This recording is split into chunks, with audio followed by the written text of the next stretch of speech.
Hello, everyone, and welcome to SmashBoxxTV's episode 165. I'm your host, John Van Derzen, and not with me right now is Terry, the disc golf guy Miller. Terry is down at the Hall of Fame Classic. He called me about an hour ago and said, yeah, I'm out to dinner with everybody, and I'm going to be about an hour. And that was at like 8:05, so I said, really about an hour? Because that's when we start. And he's like, yeah, about an hour. I'll be there. Don't worry. I'll go live from Skype from the hotel lobby or something. So we have Terry Miller who's going to call us in pretty shortly here. Until then, anything new happen in disc golf this week? Last week? Did we see any great rounds? Did we see anything crazy out of the ordinary?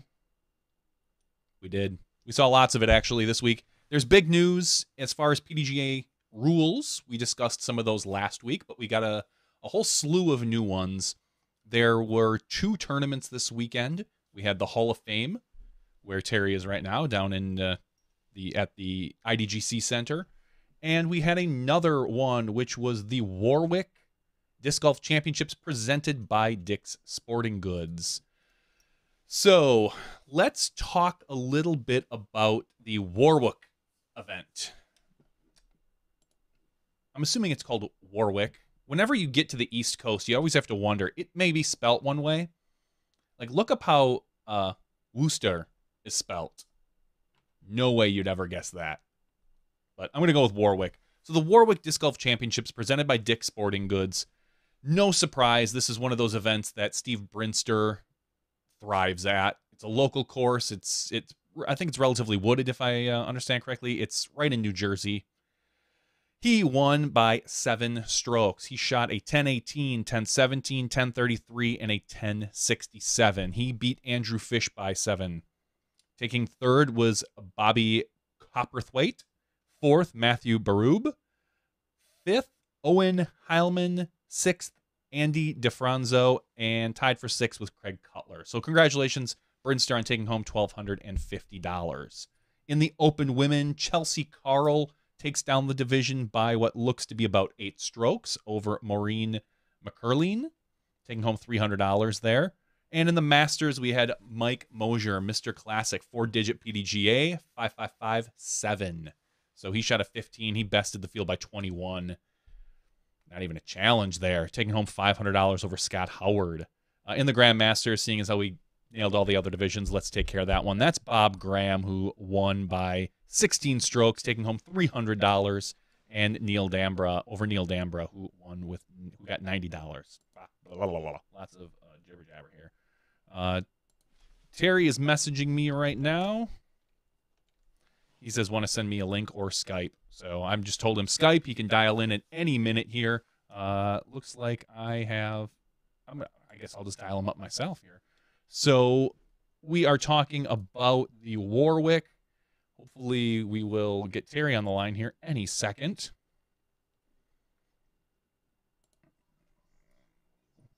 Wow, nice and loud, Ter. Cool.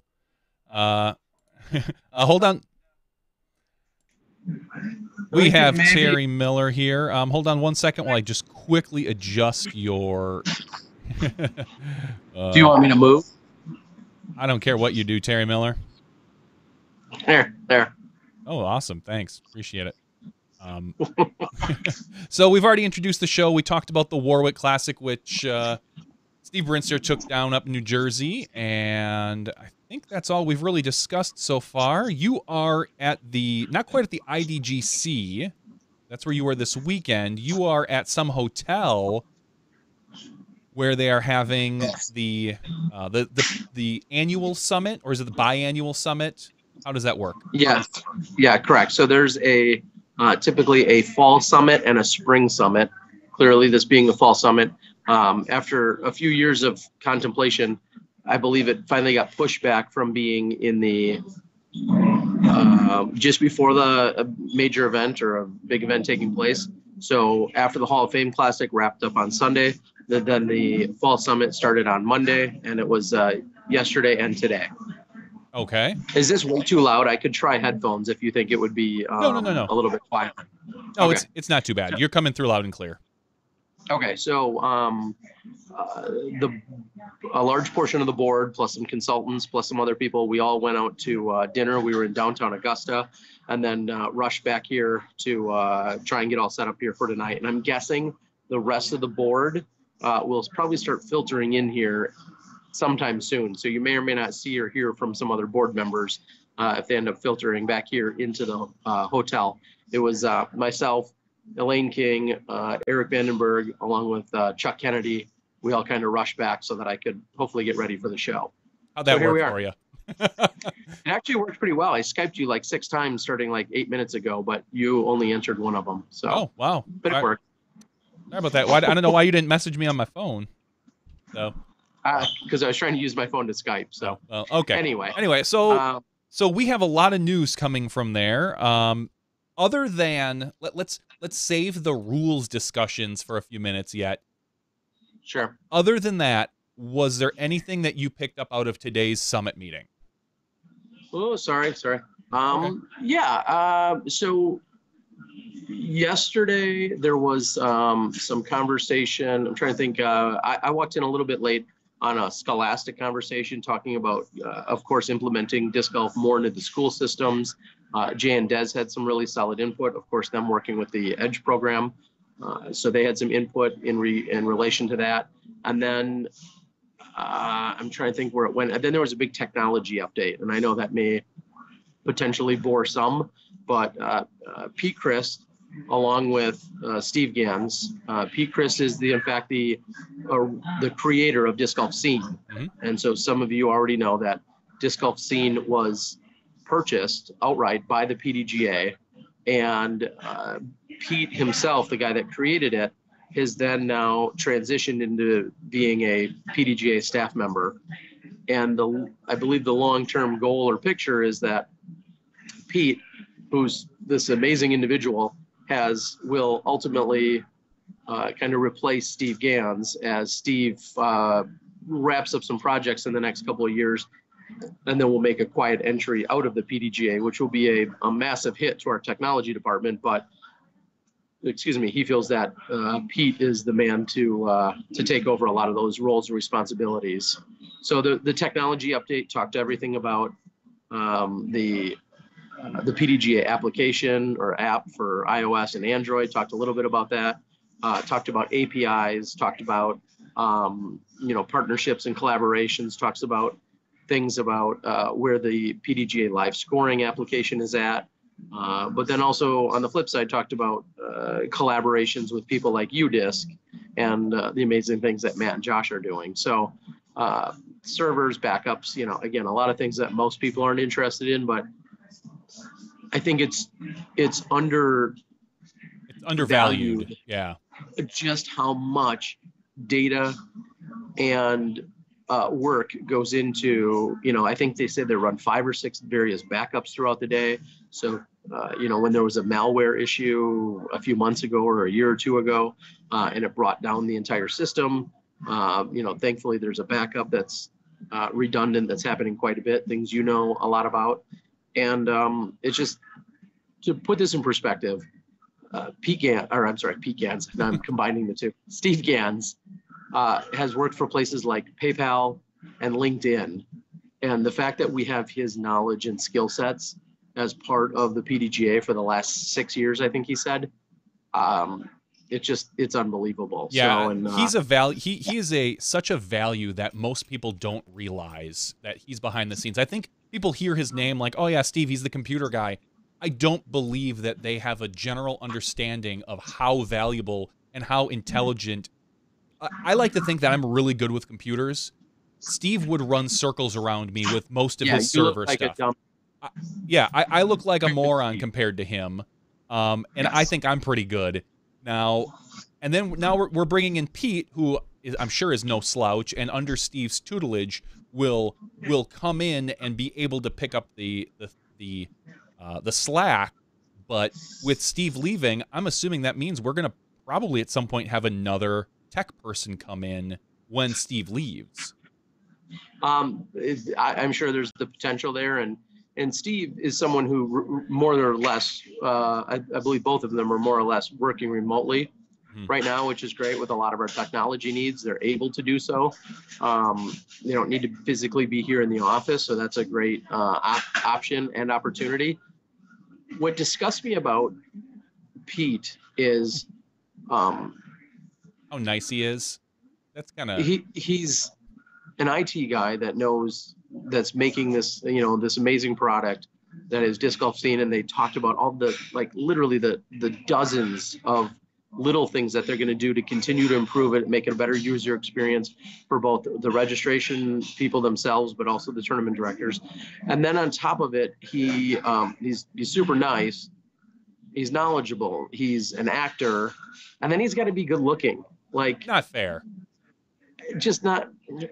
I mean, who gets to be the complete package? And apparently Pete gets to be the complete package. I mean, I've got a few of those things, but I'm dropping the good looks. I mean, I got people skills, I've got computer skills, I've got a lot of that stuff, but I could maybe act a little bit, but it's not fair, really. So no. So and I may be sharing a room with my latest man crush tonight. Ooh. So we'll see how that goes. All right. Well, let's anyway. But it was really good. And then today was the big day. Well, I don't want to say the big day. I don't want to undervalue what happened yesterday, and I'm sure they don't either. But today was a little bit more tangible in what most people see. Mm-hmm. And this morning it started out with Steve Dodge started right at 9 a.m. talking about some co-branding to take place between the PDGA along with the national tour, and to see where their goals and missions align. And so that was a really good conversation that took place. And then from there, we had a conversation about majors. And this is something that we talk about all the time. What makes a major, but then also how many majors should there be? Should we, a big initiative that Nate Heinold was specifically talking about is, should we have traditional 4 majors like we see in the Grand Slam of golf, the Grand Slam of tennis, and now they're talking 4 MPO majors. Exactly, MPO FPO majors, not to take away from our U.S. women's event, not to take away from our U.S. amateurs events, and so on and so forth, but 4 consistent majors year in and year out that always are happening. And, there was 9 majors this year, or 10. Is there 9 or 10? 10 total majors. Of course, some of those being very specific. When you talk about, mixed or, a doubles majors, the U.S. amateur majors, Am Worlds, Pro Masters World, so on and so forth. So that was an interesting conversation piece. And I think some of the feedback that came out of that was, do we need to worry about creating more majors where we already are very stretched thin and our resources are? Do we need to create more of them, or should we work to improve the ones that already exist? And I think that's a very valid argument to be had. I agree, but I don't think those are exclusive. I don't think those are exclusive at all. I think you could improve the majors that we do have and still bring in an additional major. Again, we talked about it last week that 2 of the majors are run by, we'll say, manufacturers, and Innova backed at this particular manufacturer for the MPO FPO major. And if that's something the PDGA is fine with, then more power to them. Or if they want to take more control over the majors themselves, that's obviously a discussion. Hopefully that was had either behind the scenes. I know they do kind of have a private time, so to speak, when the public isn't involved, or it's just the board. Executive session. Yes, the executive session. I think they just give each other massages. I think it's a big circle. I think it's a big circle, and then they just hide. So I'm not going to go there. But yeah, you bring up very valid points when you're talking about majors, and it's for all manufacturers. You talk about Innova, who owns the US DGC. You talk about Discraft, who underwrites and owns the US Amateur Championships. Those are all versus the ones that are bid out. Your US Women's and your Worlds. And it's funny you say that maybe one could be added. And I think Jay and Des were there for most of all of yesterday and then most of today. And they, Jay brought up a great point. He said, we now have 4 separate world championships next year. We're going to have the juniors, the FPO and MPO, the MPM, or the Masters, we'll say, Mhm. and then the regular amateurs, we'll say. So 4 separate worlds, and if those typically consume 2 weeks of resources between PDGA staff and media and whomever else, you're talking about 8 weeks that are dedicated, or at least 7 in grand total, that are dedicated just to running those 4 world championships. And so when you talk about adding more majors, where are those resources coming from, and who are you going to ask to work even harder? And I thought that was a great way for Jay to ultimately really shed light on just how many hours are put in just to those 4 events. And then you have, 6 or 7 majors intact. So Yeah. who knows what the right answer is, but it was all a really good discussion as to what makes a major. And I think everyone will continue to define that. And the one point, as I was speaking to Elaine King, as we were exiting the car just tonight, a point I didn't even get a chance to get across just yet, and maybe it's for a separate conversation with Marty from the PDGA or media guy. You and I talk about it all the time. Who's controlling what media, and is there room for I'll just say for volunteerism? Is there room when a USDGC, for instance, has a single card of coverage? Could anyone else be any part of media, even if they were unpaid by the USDGC? I think about the Masters Cup, which struggled. They ultimately had 1 card of MPO, they had 1 card of FPO, and that was it. And the best players in the world were all there. And then you look at the Aussie Open. It's a major that had 1 card of great Jomez production footage, but it was just MPO, and that's it. There was no other coverage. And I think that's a valid concern, is could someone else be involved with some coverage? Here, I'm going to show you these clowns. Here you go. There you go. Say hi to everybody. Hey, everybody. Johnny D. Hey, how's it going? Good to see you, buddy. We have Steve, Justin, and we also have Pete here. So Pretty Pete, Anything you need to say to the world? Pete's the one with the white goatee, right? You said Pete was really good looking? He's the old guy. Oh. Zach, if you have any questions, save them up. We'll be here. All right. All right, so there you go. I think they're going to hit the bar is what he's saying. They are. Yes. I'm guessing. Of course, on their own dime, though, not PDGA money. Well, technically, Gans is paid by the PDGA, so I'm assuming that's PDGA money. And shout out to Steve Gans. He graciously offered me the spare bed in his. I'm just bed hopping here this weekend at this point. Totally legit. But Steve graciously offered me his spare bed last night. But then he kicked me out for tonight, and I got to sleep elsewhere. So. Wow. It is what it is. I'm much like a lot of your history. So, all right. So let's talk about this past weekend. Let's talk about the Hall of Fame event that you attended. Yeah. Ricky Wysocki takes it down in dramatic fashion. It goes 3 playoff holes, and Paul ultimately misses it. It's not a gimme putt, but he misses a putt that he'd been hitting all day long. And finally, kind of gives up the goat, and Ricky has a drop in, so to speak, from about 15 to 20 feet to win that. What I think everybody was collectively shocked that he missed a putt that is certainly within his range. Certainly in that situation, you expect him to hit it. I don't know what everyone has or hasn't seen. I purposely withheld any kind of footage that I had. Ricky actually reached out to me last night and said, "Hey, do you have, the putt I made on the second playoff hole?" And I paused because I felt that if I were to put it out there or to give it to him and he were to put it out there, then people would complain about spoilers and things of that nature. Well, I think Jomez has put that out there. Well, and I reached out to Jomez yesterday, I reached out to Jomez last night. I said, "Hey," or yesterday, and said, "Hey, where are you guys at? I don't want to put anything out before you guys do." And I don't know if they even care. And Jonathan said they were in the middle of just about to putting out the back 9. So, I've got this. I'll say this. There was an amazing putt on hole 2 of the playoff, and I got it in like 120 frames per second, and it looks amazing. So you're going to see me release that tonight or tomorrow. But That's great.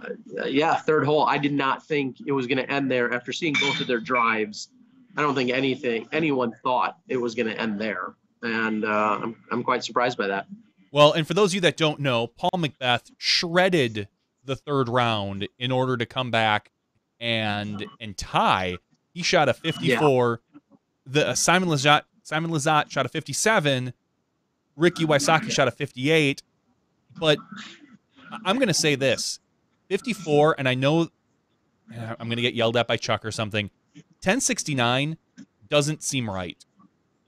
That course, and Chuck actually just laughed. Otherwise, I would hound him about that. Because you're right. I walked that course at Worlds, that Jackson course. And my understanding is it's pretty similar. There might be a few trees down here and there from what I hear, but it is a brutal course. It's wooded and long. The fairways are fair. They're wide enough. It's not like, very rarely do you have to hit like a real tiny gap. I think there's 2 or 3 holes in there at some point. But ultimately, when I watched that when I watched that on the PDGA Live, my jaw was dropping after every update because he was damn near perfect. And for it to feel like only a 1069, he really left, 3 strokes out there? Well, and the funny part was he had 2 bogeys. Yeah, that's what I'm saying. Like those, maybe, 4 strokes maybe. So yeah, there's a story. I'm not going to ruin it. I'll wait till I put out the footage for it. It was incredible to watch, and seeing how many times I've watched Paul play. At the time I didn't think much of it. I'm like, he's playing well. Everything he was doing, I knew he was capable of doing clearly.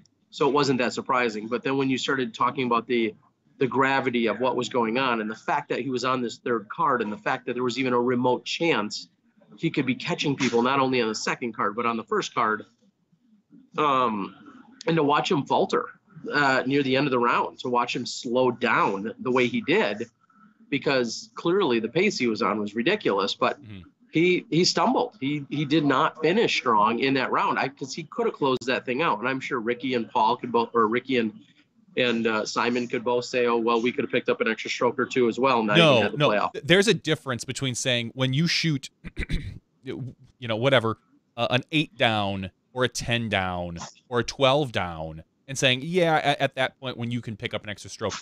He did not have a par. Yeah. He had 16 birdies and 2 bogeys, I believe. No, he had 1 par in there somewhere. I remember him talking about it. I think it was. Was it? I'm gonna look up. No, he birdied. Oh yes, you're right. He took a par 4. 15? I'm sorry, on 15. He took a par 4 on 15. Yeah. So 1, 2, 3. Yeah. 15. Because he ultimately he bogeyed. Here's the funny part. So maybe 1070 is the right number for that. For some reason I thought he bogeyed the shortest hole on the course. Yeah, hole 12. Where's that? So let me just tell you this: hole 8, 990 feet. Throws a monster drive, throws a disgusting approach shot up the gut with just the right amount of turn to it. 990 feet to put in a 20-footer.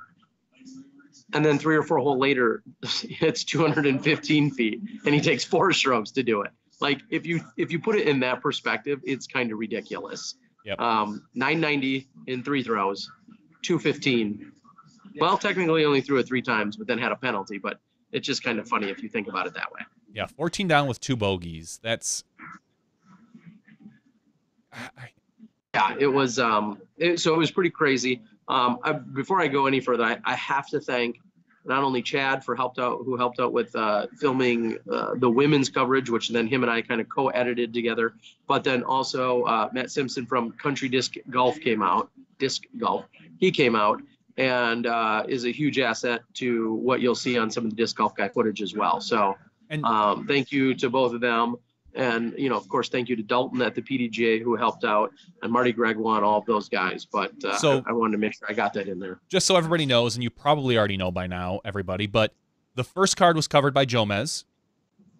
Yes. Second card was covered by Prodigy by Marty McFly, who was there. I don't know his agreement, but he was ultimately there Saturday and Sunday. He was not present for Friday's round. And then you were on the third card where Macbeth happened to be. And you were that round. Yeah, that round. So, you originally were brought down just for FPO coverage to cover that. Correct. So you covered all of the FPO and then decided, well, hey, no one's covering Paul. It's never a bad idea to cover that guy.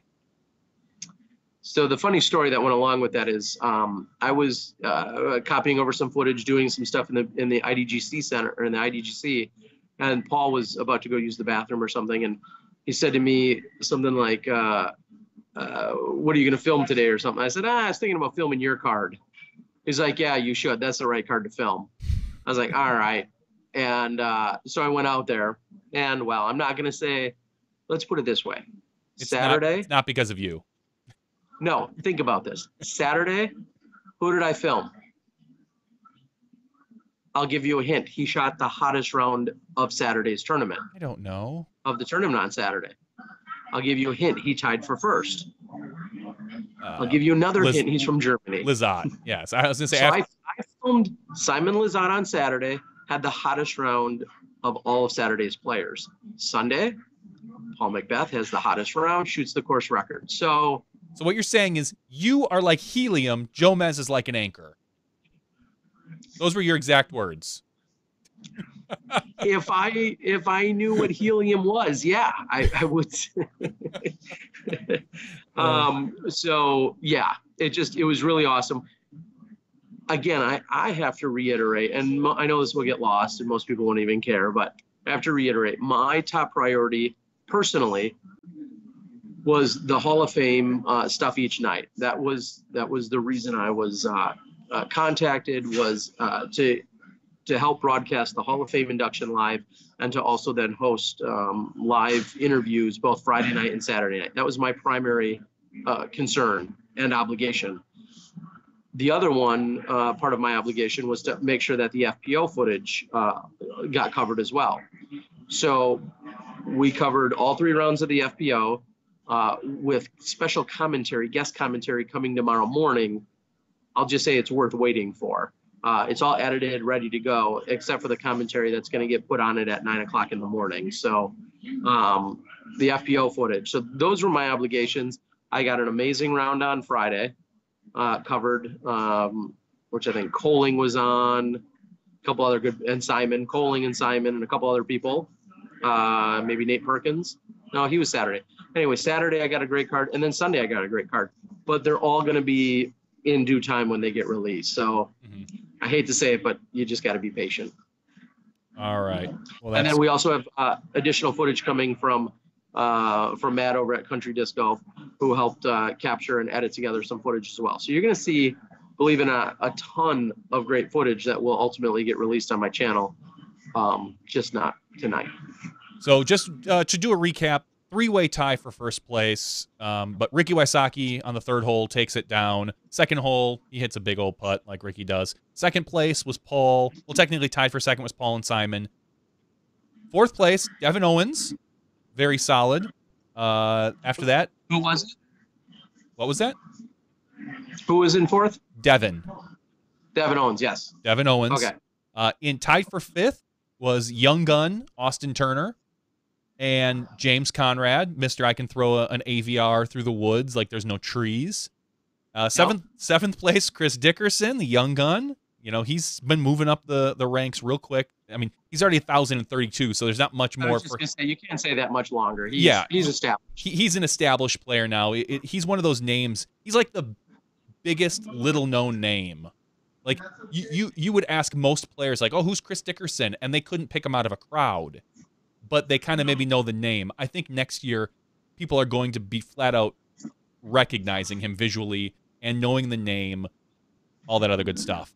Then you've got Michael Joe and Zach Melton tied for 8th.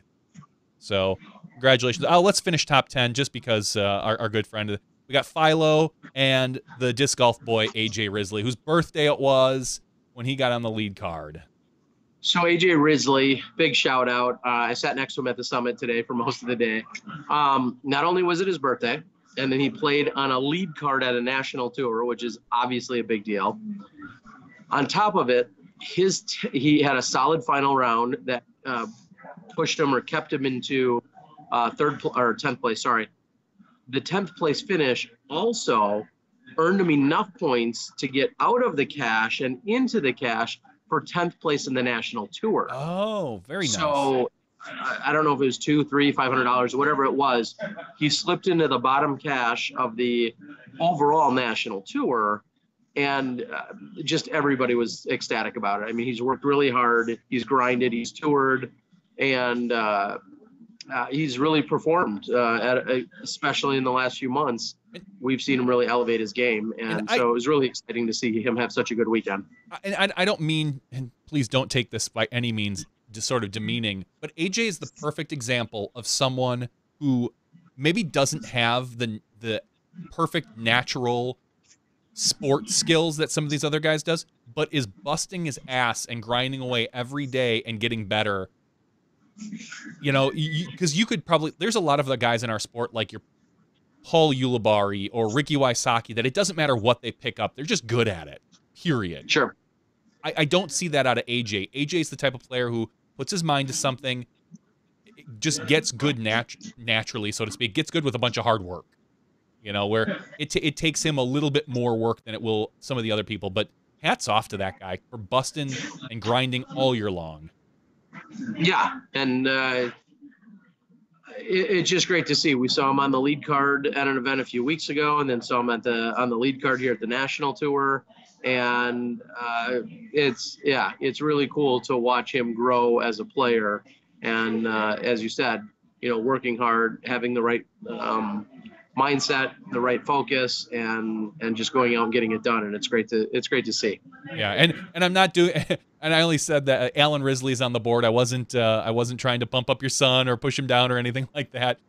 Just you know where it's at, Alan. So yeah, I mean, and I think what's one of the many things that's very endearing about AJ is he also has some very funny, quick wit, and is a very well-versed, well-rounded individual that you know has good heart as well. So seeing all of those things combined, you have to love him. So I completely agree. He's very smart. He almost always has a smile on his face, and he's just a good kid in general. So yeah, and Dad's drunk. You're right. I was chewing gum, and I was thinking about a way to finally spit it out. Since you called me out, I'll just quit chewing it. Let's talk about the Open Women taking down the division with ease. Katrina Allen. So Katrina beats Sarah Hokum by 13 strokes. Sarah shot an even. Melody Weibel at a +2. Paige Pierce at a +3. So as there's been a few times this year that I've seen Paige just hand it to the field. And whether just, you know, and especially Katrina, who hasn't had really the strongest year. But, you know, a bad year for Katrina is, you know, still taking top 4, top 3, just not winning as many as Paige this year. But Kat laid it down. $1,500, shot a 990, 1,000, and a 987 rated round. That's some solid golf that you guys are going to get to see when Terry gets that footage out. Yeah, so tomorrow, I'm assuming by sometime tomorrow or tomorrow night, the footage will all be out again. It's all edited, all of the final round, the 18 holes, and it's just a matter of laying over a commentary track. Yeah, I was trying to think of the description, but again, it's going to be an awesome special guest to have doing the commentary with me. And as soon as that gets done, actually, I think we have a 9 a.m. Excuse me. We have a 9 a.m. appointment. And as soon as that's done, I'm going to finish packing up the car and then make the 4-hour trek down to Jacksonville and get ready for the Pro Tour. And I'm just going to tell you guys now that my phone is about to die, so I just have to find my plug. Is that a plug in your pocket? Yeah. Somewhere. I got to find the plug, and I'm going to have to mess around with my phone to get the plug to actually work. Maybe. Okay. So do you want me to take you off camera for a little bit? Well, We're gonna let Yeah, people. sure. All right. Yeah, Here. if you want to take me down for 2 minutes here, I'll let you know. All right, we're Or gonna you'll let. see me when I'm ready. You can give me a thumbs up or something when you're ready. All right. So that's Terry. He's going to be adjusting his camera and making sure that we have everything we need so he can stay on board. What do we have out on the board right now? AJ, talking about AJ Risley. Yeah, his dad's on the board saying he's kind of a goof, but it's a well regarded goof. Was Kat a little bit more relaxed the last round with a big lead? I would imagine she was. I'm sure Terry can feed more into that, Rob, once he's back on. But we have, let's see here. What else do we want? Oh, Terry's almost ready here. We can get. Should we get a nice shot of Terry's up his nose? But we're gonna talk about the new rules pretty quickly here, and we've discussed some of the rules last week about the increased size of the lie, so to speak, behind your mini. It's now 20 centimeters by 30 centimeters, which is basically 8 by 12. It's the size of a sheet of paper. You know, you have 8.5 by 11 standard sheet of paper, 8 by 12.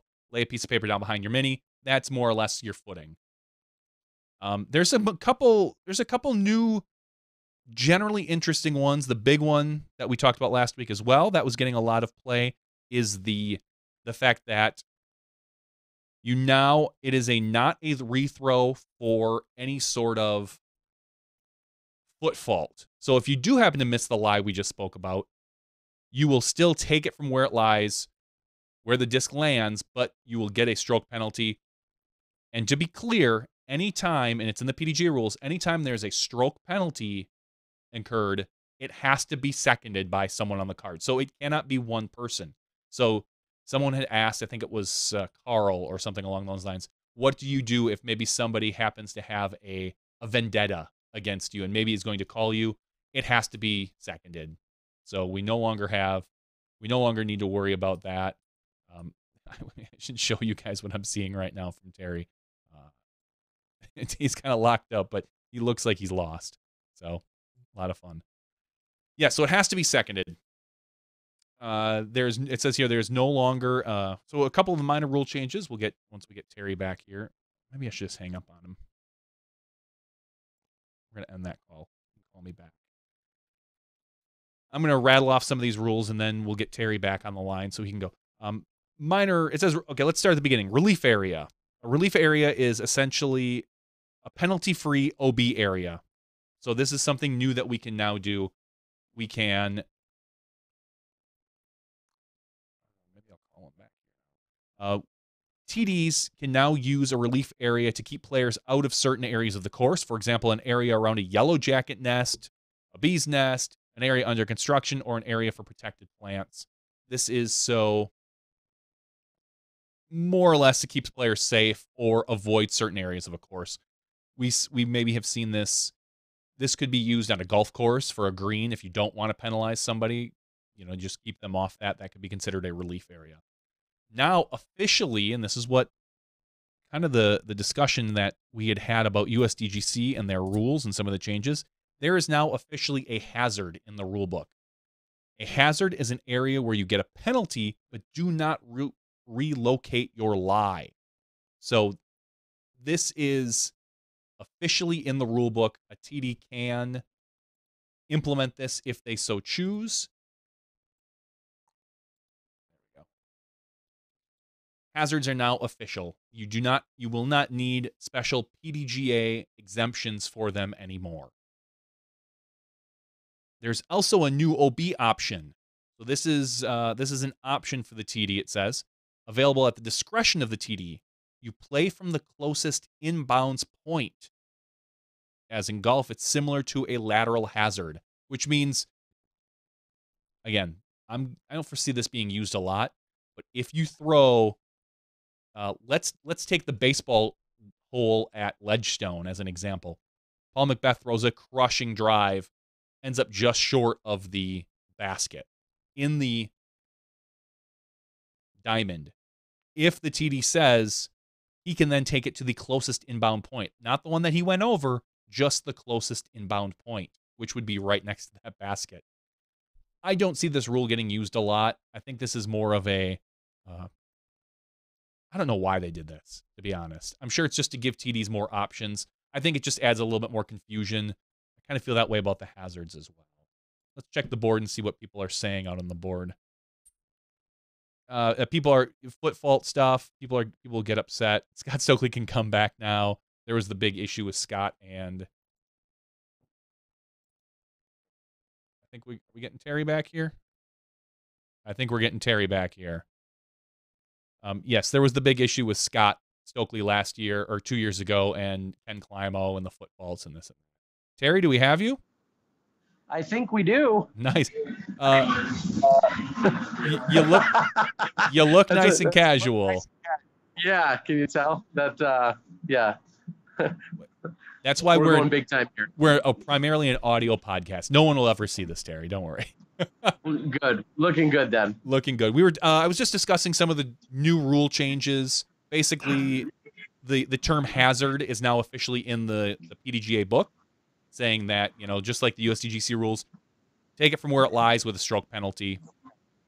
The TD has a new OB option, and maybe you can shed some light on this, because I don't understand why they would have it, but at the TD's discretion, you can now have a closest inbound point. So not necessarily where you went out of bounds, but just the closest inbound point to where you... So I was saying, imagine the baseball hole at Ledgestone. If the rule is take it to the closest inbound point, someone throws and doesn't barely make it in, you would just take it forward 5 steps to the OB line, because that would be the closest inbound point. Yeah, I don't know why, okay, and I don't know where that would be used particularly, for what event or any particular reason, but it is an option for our TDs now. Huh. Yeah, honestly, I'll say this. Although the rules discussion, and then it blew up a little bit on Facebook, within any session that I was in for all of yesterday afternoon and then all of today, there was no conversation about the rules whatsoever. Yeah, this not in terms of the new rules, because really a rules committee is assembled to do what they do, and then they basically bring back recommendations to the board, and the board more or less usually approves it, because it's a committee that takes care of that. So the fact that the rules weren't discussed at any great length today is really no surprise. Okay. Yeah, and we know that. So all these rules are going to be official as of 2018. They do not go into effect until January 1st of 2018. We won't see these anywhere else until then. At least they shouldn't be. A couple other the minor rule changes. Let's start on the... I'm looking at a summary of the rule changes here. If a throw does not change a player's lie, for example, missing an island, they throw again instead of waiting for others to throw. So you just keep throwing. You don't take a break. You don't let somebody else throw in front of you. You pick up your next disc and go. Yeah, and that's USDGC number 17 is the key component to that, or is a prime example of that. And it makes perfect sense to finally define what exactly should or shouldn't happen, because a few years ago when we saw a Johnny McRae not get on the green, in theory, had somebody else thrown and missed the green, the dynamics of how the hole plays out could have been completely different, is what I'm guessing Terry was about to say before we were so rudely interrupted.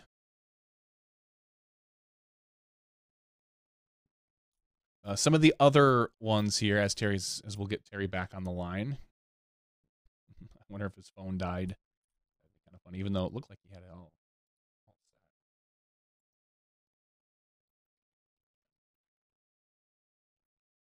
The 5-meter limit on casual relief has been removed. You can now go back along the line of play to the first available lie, however far that is. So for casual relief, if you're playing a course and there's a huge monster puddle now in the middle of your fairway, you can now take it back as far as you want. You don't have to, if it is more than 5 meters, which is about 15 feet, you can now just take it back even further if you so choose. There is, I'm getting Terry back on the line here. We cannot. That is correct. We cannot see you at Yeah, the it's moment. something with my but I will be able to give you better audio here in a moment. Okay. All right. So So knock this show right out of the park. way to go, Terry. Way to go. So, Terry, I just discussed the 5-meter limit on casual relief has been removed. So you can now take it back as far as you'd like on casual relief, which makes sense to me. I don't know why there was ever a 5-meter limit. If there's a huge monster puddle in the middle of your fairway, just take it back. There's no reason to make a player stomp through there if they don't have to. I like that particular change. It says Well, I think there's a question as to what is your first available lie versus taking up to a full 5 meters. And I would say, I mean, this makes sense, but I think there's still, personally, I think there's still a little bit of subjectivity as to what's first available. Like, so let's just play pretend you've thrown in a huge puddle. And then you take the first available spot where you're not in the puddle. Is it still mushy? How soft is it? Is it still, like, what is considered first available lie? Mm-hmm. Because what I consider a good place to plant my foot and stand, you may completely disagree with, and you may say, no, you need to be 6 inches closer to that water. So, I'll admit I haven't looked at the exact details of every single rule, but that's something that jumped out at me when I was looking at these. Yeah, that's a good point that I didn't think of. The first available lie. A player may take free optional relief back along the line of play when placing the lie after taking a penalty for OB or 2 meters. So what this is, I think, kind of huge. And again, a little vague possibly, because it says along the line of play. If you throw a disc down a wooded tunnel, so to speak, you kick a tree and kick straight right OB, where is your line of play? Is it from where your disc is to where you threw from? Is that technically your line of play? Or do you follow based on where it hit the tree? Is that your line of play? This adds a little bit more ambiguity into that, I think, and maybe there's more discussion on this, but I don't know. Terry, you there? Oh, we can't hear you, Terry. Sorry. I'm going to take Terry off.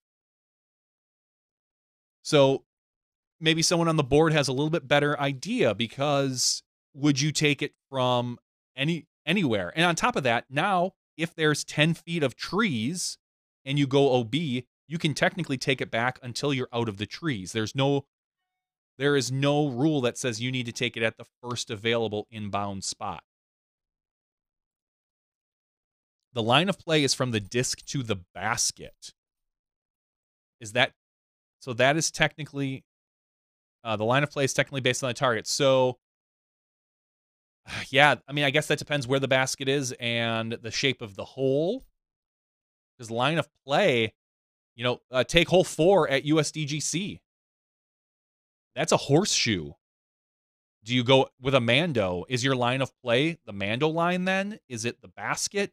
How does that particular OB work? I'm sure there's a discussion about it. There's got to be. Yeah, it has nothing to do with where your disc came from. The line of play. Elephantricity says the line of play is behind the disc. Nothing to do with the shape of the hole, either the hole or the Mando. So maybe I'm lost actually. In front of how this is going to work.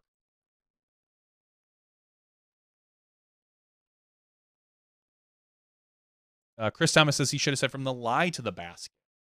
Now we're going to get into some discussions based on what it means. I mean, Mando takes precedent after the basket.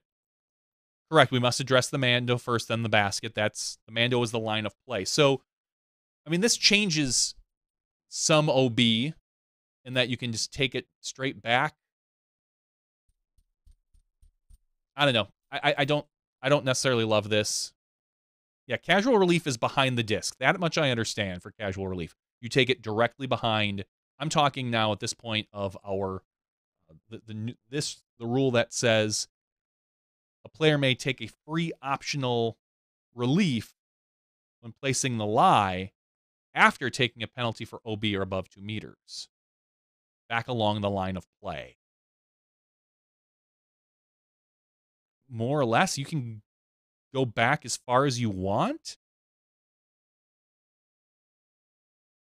I'm not sure. I think that's I think that's confusing. I ain't gonna lie. I think that's confusing. I probably shouldn't have turned off Skype ring, which is why I probably didn't hear Terry before. You back now, Terry Bear? All right, I'm back. And I bet you this worked for quite a while. I promise. Okay. Can you hear me? Yes, we can hear you. Well, then we're all good to go. Yes, we are all set. All right. I guess charging, earbuds, the whole 9 yards. Apparently, this is the same as rule of golf. So we're talking about. Yeah, this is clear as mud. I agree with this. A player may take free option. Let me grab the rule book. Well, I'm going to rattle it off here. A player may take free optional relief back along the line of play when placing the lie after taking a penalty for OB or above 2 meters. I know. Pretty cool. So what we're saying is you can now, along the line of play, you can take it as far back as you want when on an OB? Maybe. Clear? I'm sorry. I didn't... which new rule is this? I'm looking at the player. I think the podcast people and people are going to get annoyed here. A player may take a free optional relief back along the line of play when placing the lie after taking a penalty or OB from 2 meters. That to me sounds like you don't have to place it a meter from the OB line. You can go back as far as you want along the line of play, which could be very integral depending on the shape of the hole, where the basket is, all that other stuff, where you want OB. I think it's a vague rule that I don't necessarily know if it's going to add anything.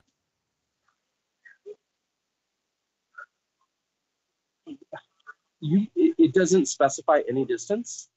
Just says no. Just says free optional relief back along the line of play. There's no number unless, it's just along the line of play.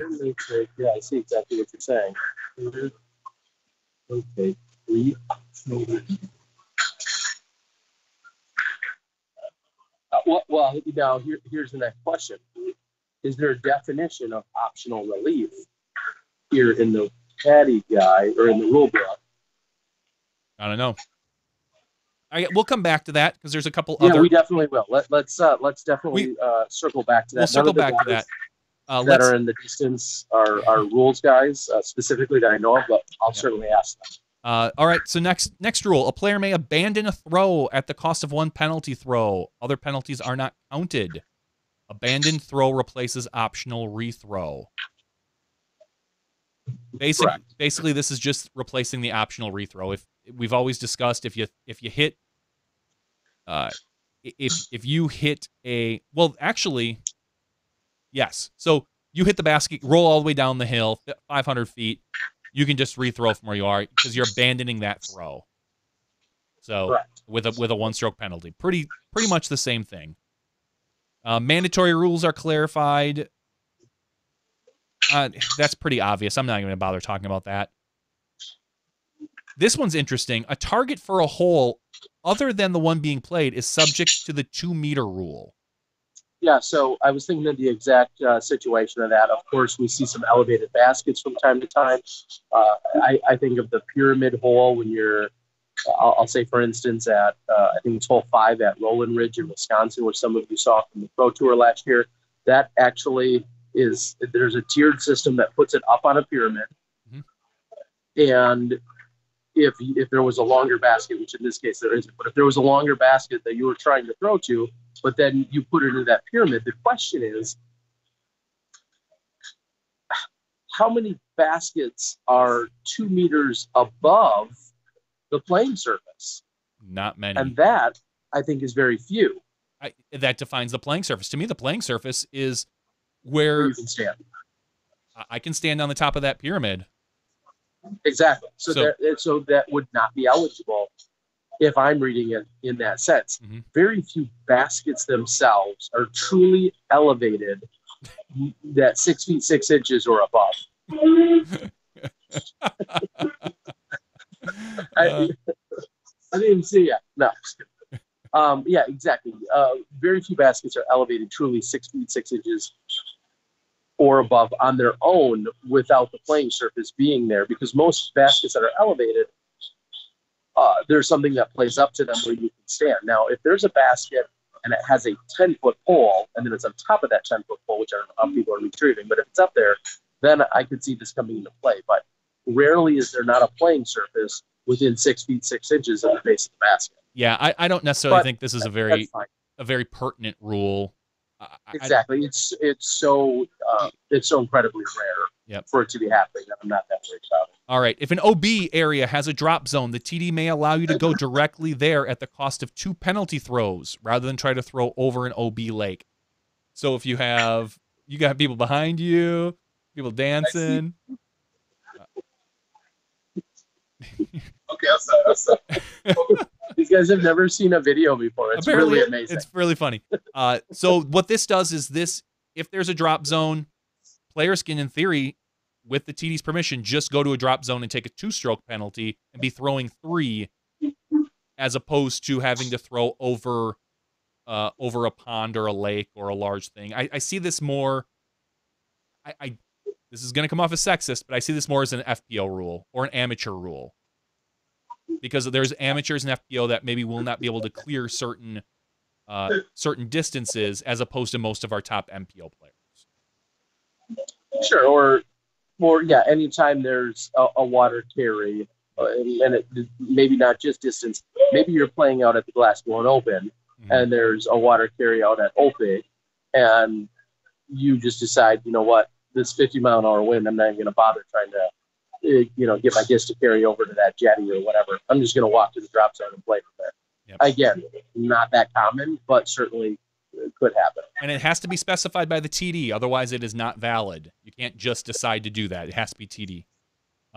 It says here now, here's another interesting one. You are guaranteed a lie up to 1 meter from all OB. That means if your basket is in the corner, there's someone clanking stuff where you're at.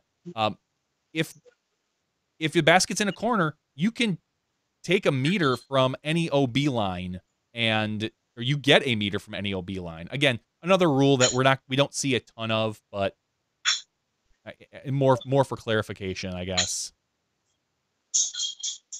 The rule for completing the hole has been simplified. Your disc must enter the target correctly and then be supported by the target.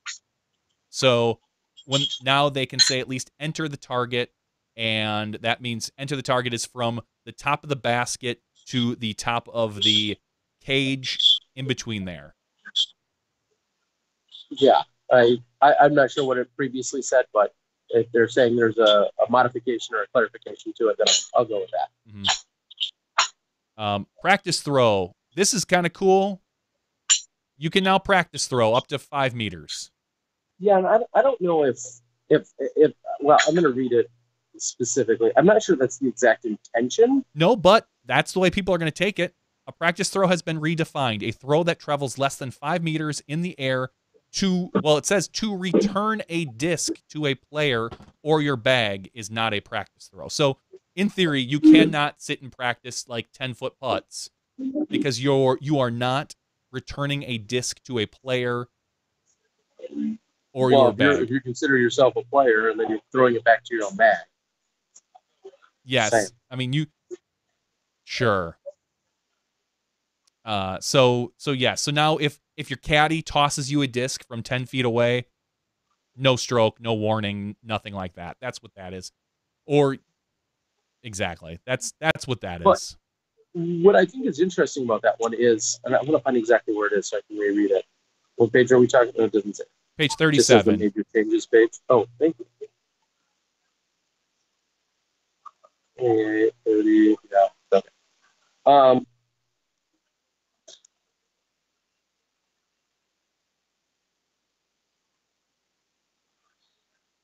Less than 5 meters in the air to return a disc to a player or your bag.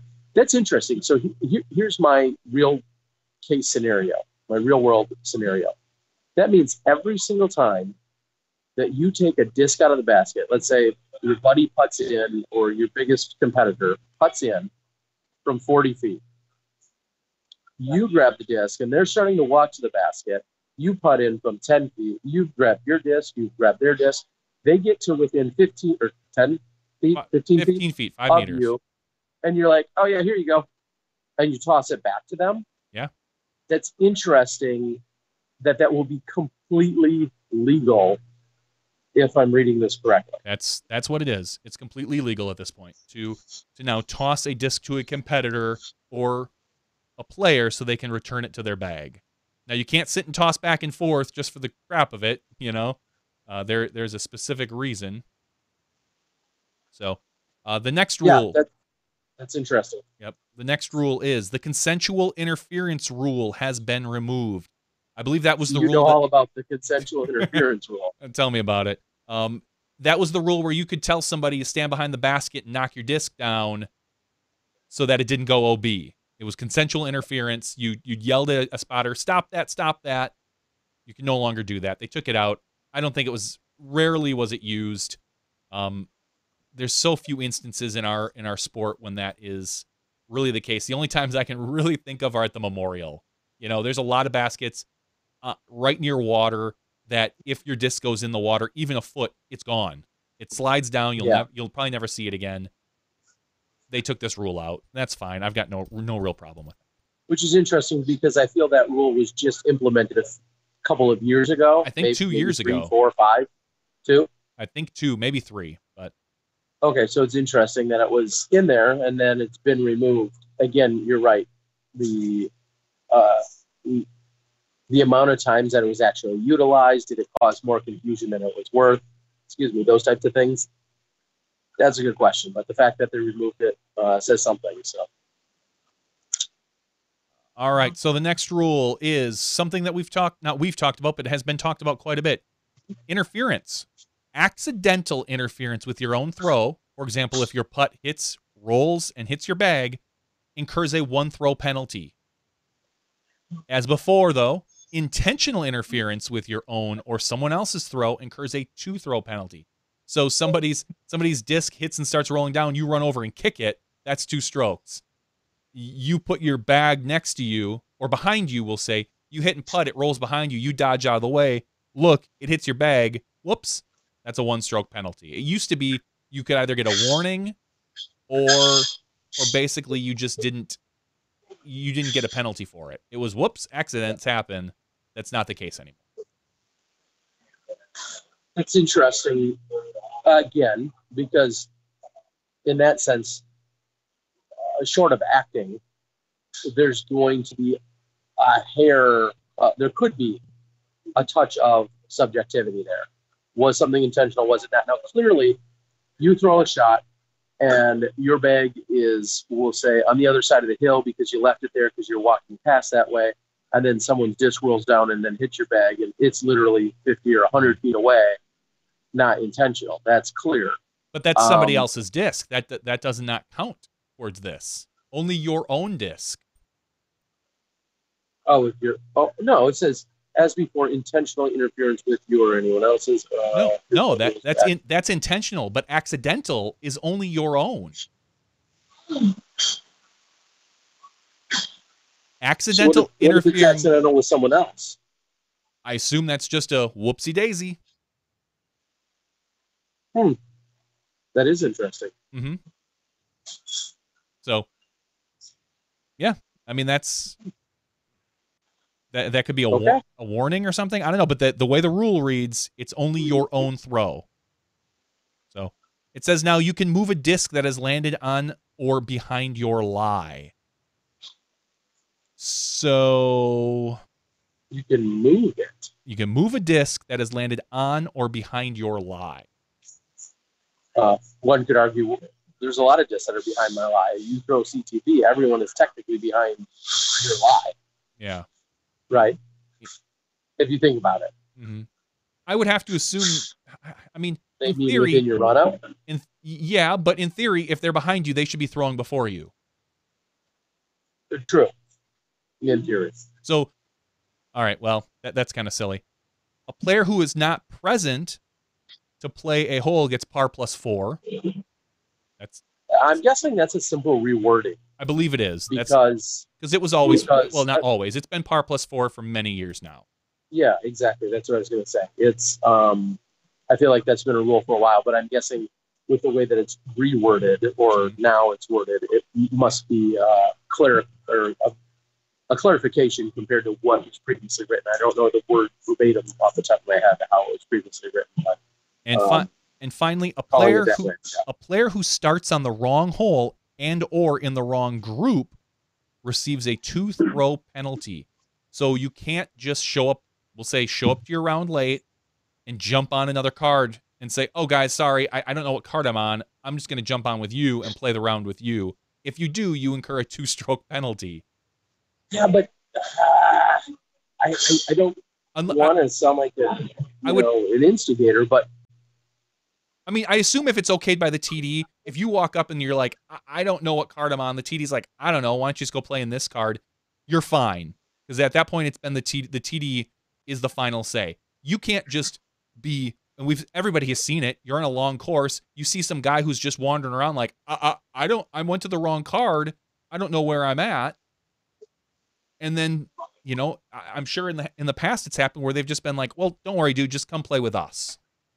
Can't do that. That's going to be a 2-stroke penalty. Which doesn't seem like that much of a penalty, because if that person was chasing down their actual group, they're continuing to get par plus 4 for every hole they're missing.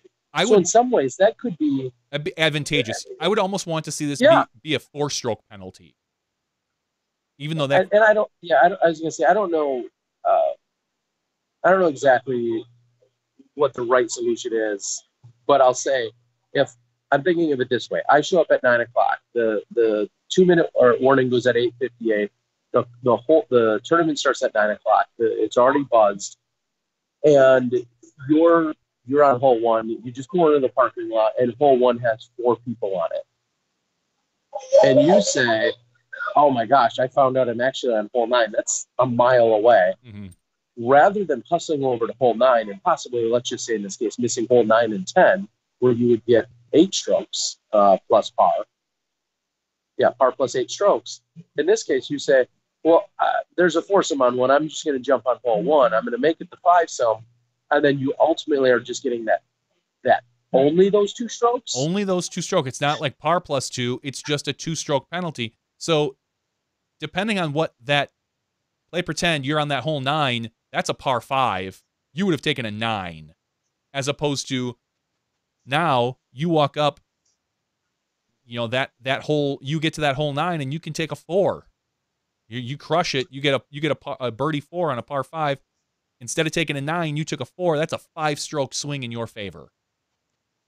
You may take 2 on the back end on hole 1, which, maybe is a birdie hole. It's a par 3. So instead, we'll just say you take a 2-stroke penalty. That becomes a 5. I guess that's still a 3-stroke swing in your favor. I would like to see this at least a 4-stroke penalty because of that reason. Just to say, if you missed it, you're going to take a 4-stroke penalty if you jump on a different card. And again, we know we're setting up some potentially rare occurrences, absolutely. And I wish I had someone like Sean Sinclair with us, or possibly an advisor to the rules committee. I think is how he told me in the car is Chuck Kennedy. But these rules were created because of these rare scenarios. These rules were created because of these rare scenarios. They have to be there because it's happened. Well, yeah, I was going to say that exact situation has happened. I've seen that. I saw that situation almost once a year. I've seen that happen. Particularly, you show up, you jump on a card, you jump on the closest possible card, and maybe you're 2 holes in or 4 holes in, or maybe you haven't missed a hole, but you come back from lunch, and the very closest card to you is hole number 5, and you just heard the start horn. You run onto hole 5. You wait for all 4 people to throw, and you say, "Oh, guys, sorry, I'm going to add myself to your card," and then you get simply a 2-stroke penalty. And again, if I'm reading the rule correctly, I feel like that's applicable. in that case? If so, I'm not a fan of that. I'm not a fan. I'm not a fan of it either. I don't think it's going to happen too much, but I've seen it. Yeah, as Kurt I've says, seen it. Think of it more. If I think I start on hole 8, but I really should be starting on hole 9 and play with the wrong group. And in that case, again, you might as well just say, "Oh, I'm just going to stay here now because I'm going to get a 2-stroke penalty." I think this is more, and that I mean, in theory, if you're between hole 8 and hole 9, you're close enough where you look on the cards. Who has the cards? My name's not on this card.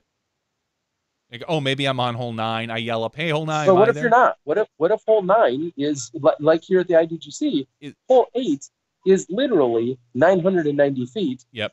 Clearly, hole 9 is not only the 990 feet plus a significant walk. We'll call it another 200 feet. You're not covering 1,100 feet. No. In those 2 minutes. And that's assuming you realize it. I mean, you blow a 2-minute. You're standing there. There's 3 other guys you don't know, and you're all just kind of standing around. And all of a sudden, the actual horn starts to start it. No, someone's like, "What was the order again?" And this guy pulls out his scorecard. He's like, "Oh, well, it's Joe, Mike, Jim, and Bob." And they're like, "You might be Joe, but we're not, Jim and Bob."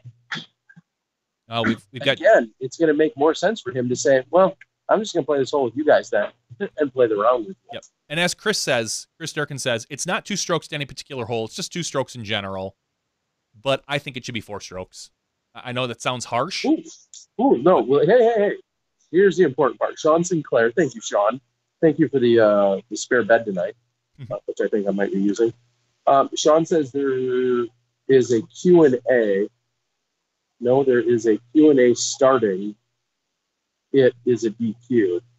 And I'm not sure what he's clarifying. I think he's talking to somebody else about something, stating it. He said, no, there's a Q&A stating it is a DQ before. So before, if you started on the wrong one, on the wrong hole, I think you'd be DQ'd for missing along that lines. So now you avoid the DQ, you avoid the par plus 4, you get 2 strokes. It just doesn't seem like enough of a penalty to me. And maybe that still change. This is the first year the rule is in place. I would just like to see a 4-stroke penalty to almost simulate a par plus 4. Well, and Dad Strong says, talk about the spirit of the rule. And I was just about to say something along those lines. This is with every rule. This is with every situation. If you are clearly trying to circumvent the rules, you can be disqualified. Then you can just be DQ'd, or you may get penalized or whatever. And even the suggestions or the scenarios that you bring up, Johnny, or that I bring up, I'm not thinking of someone intentionally saying, "Oh yeah, this, I'm waking up at 6 a.m. today. I'm going to go out and find a way to attempt to jump through a loophole in the rules and then fight about it."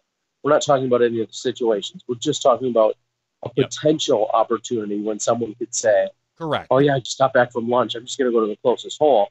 Clearly, they aren't. That's like they didn't leave the park thinking, "Oh, I can't wait to screw over somebody and then jump on a random closest hole." And if you had that forethought, well, then you should be DQ'd.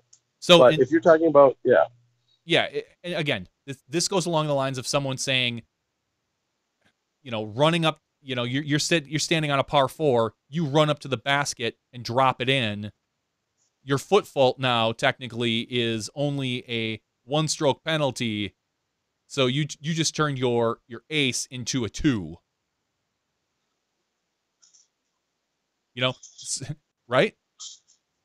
Yeah, I mean, but so that's intentionally circumventing the rules. You will be disqualified for that.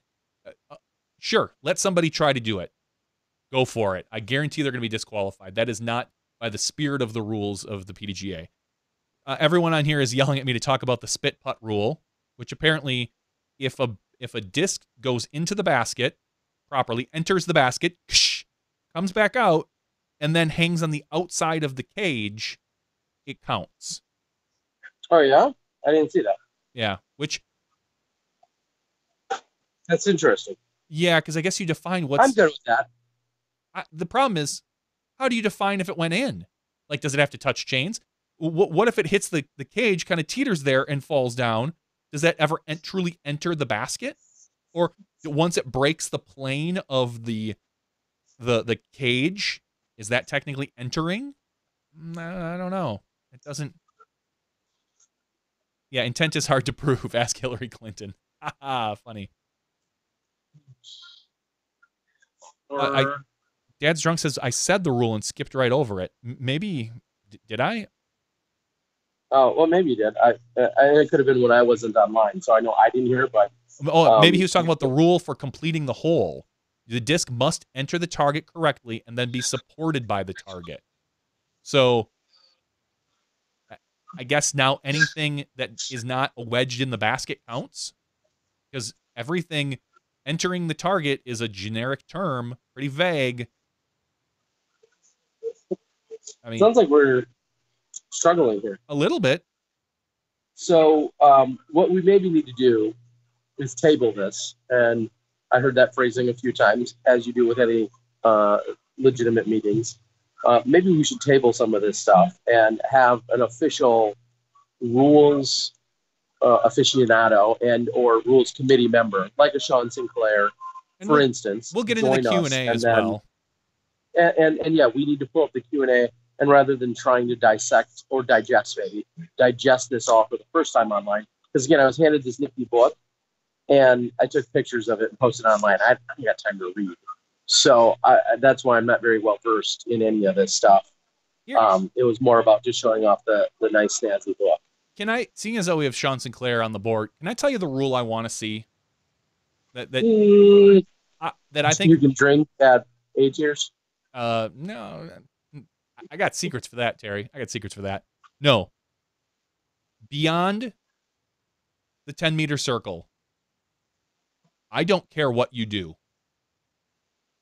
I want you to make it like a jump, like a three-pointer in basketball. If you want to jump over your mini as far as you can and let go before you hit the ground, I don't care. Okay.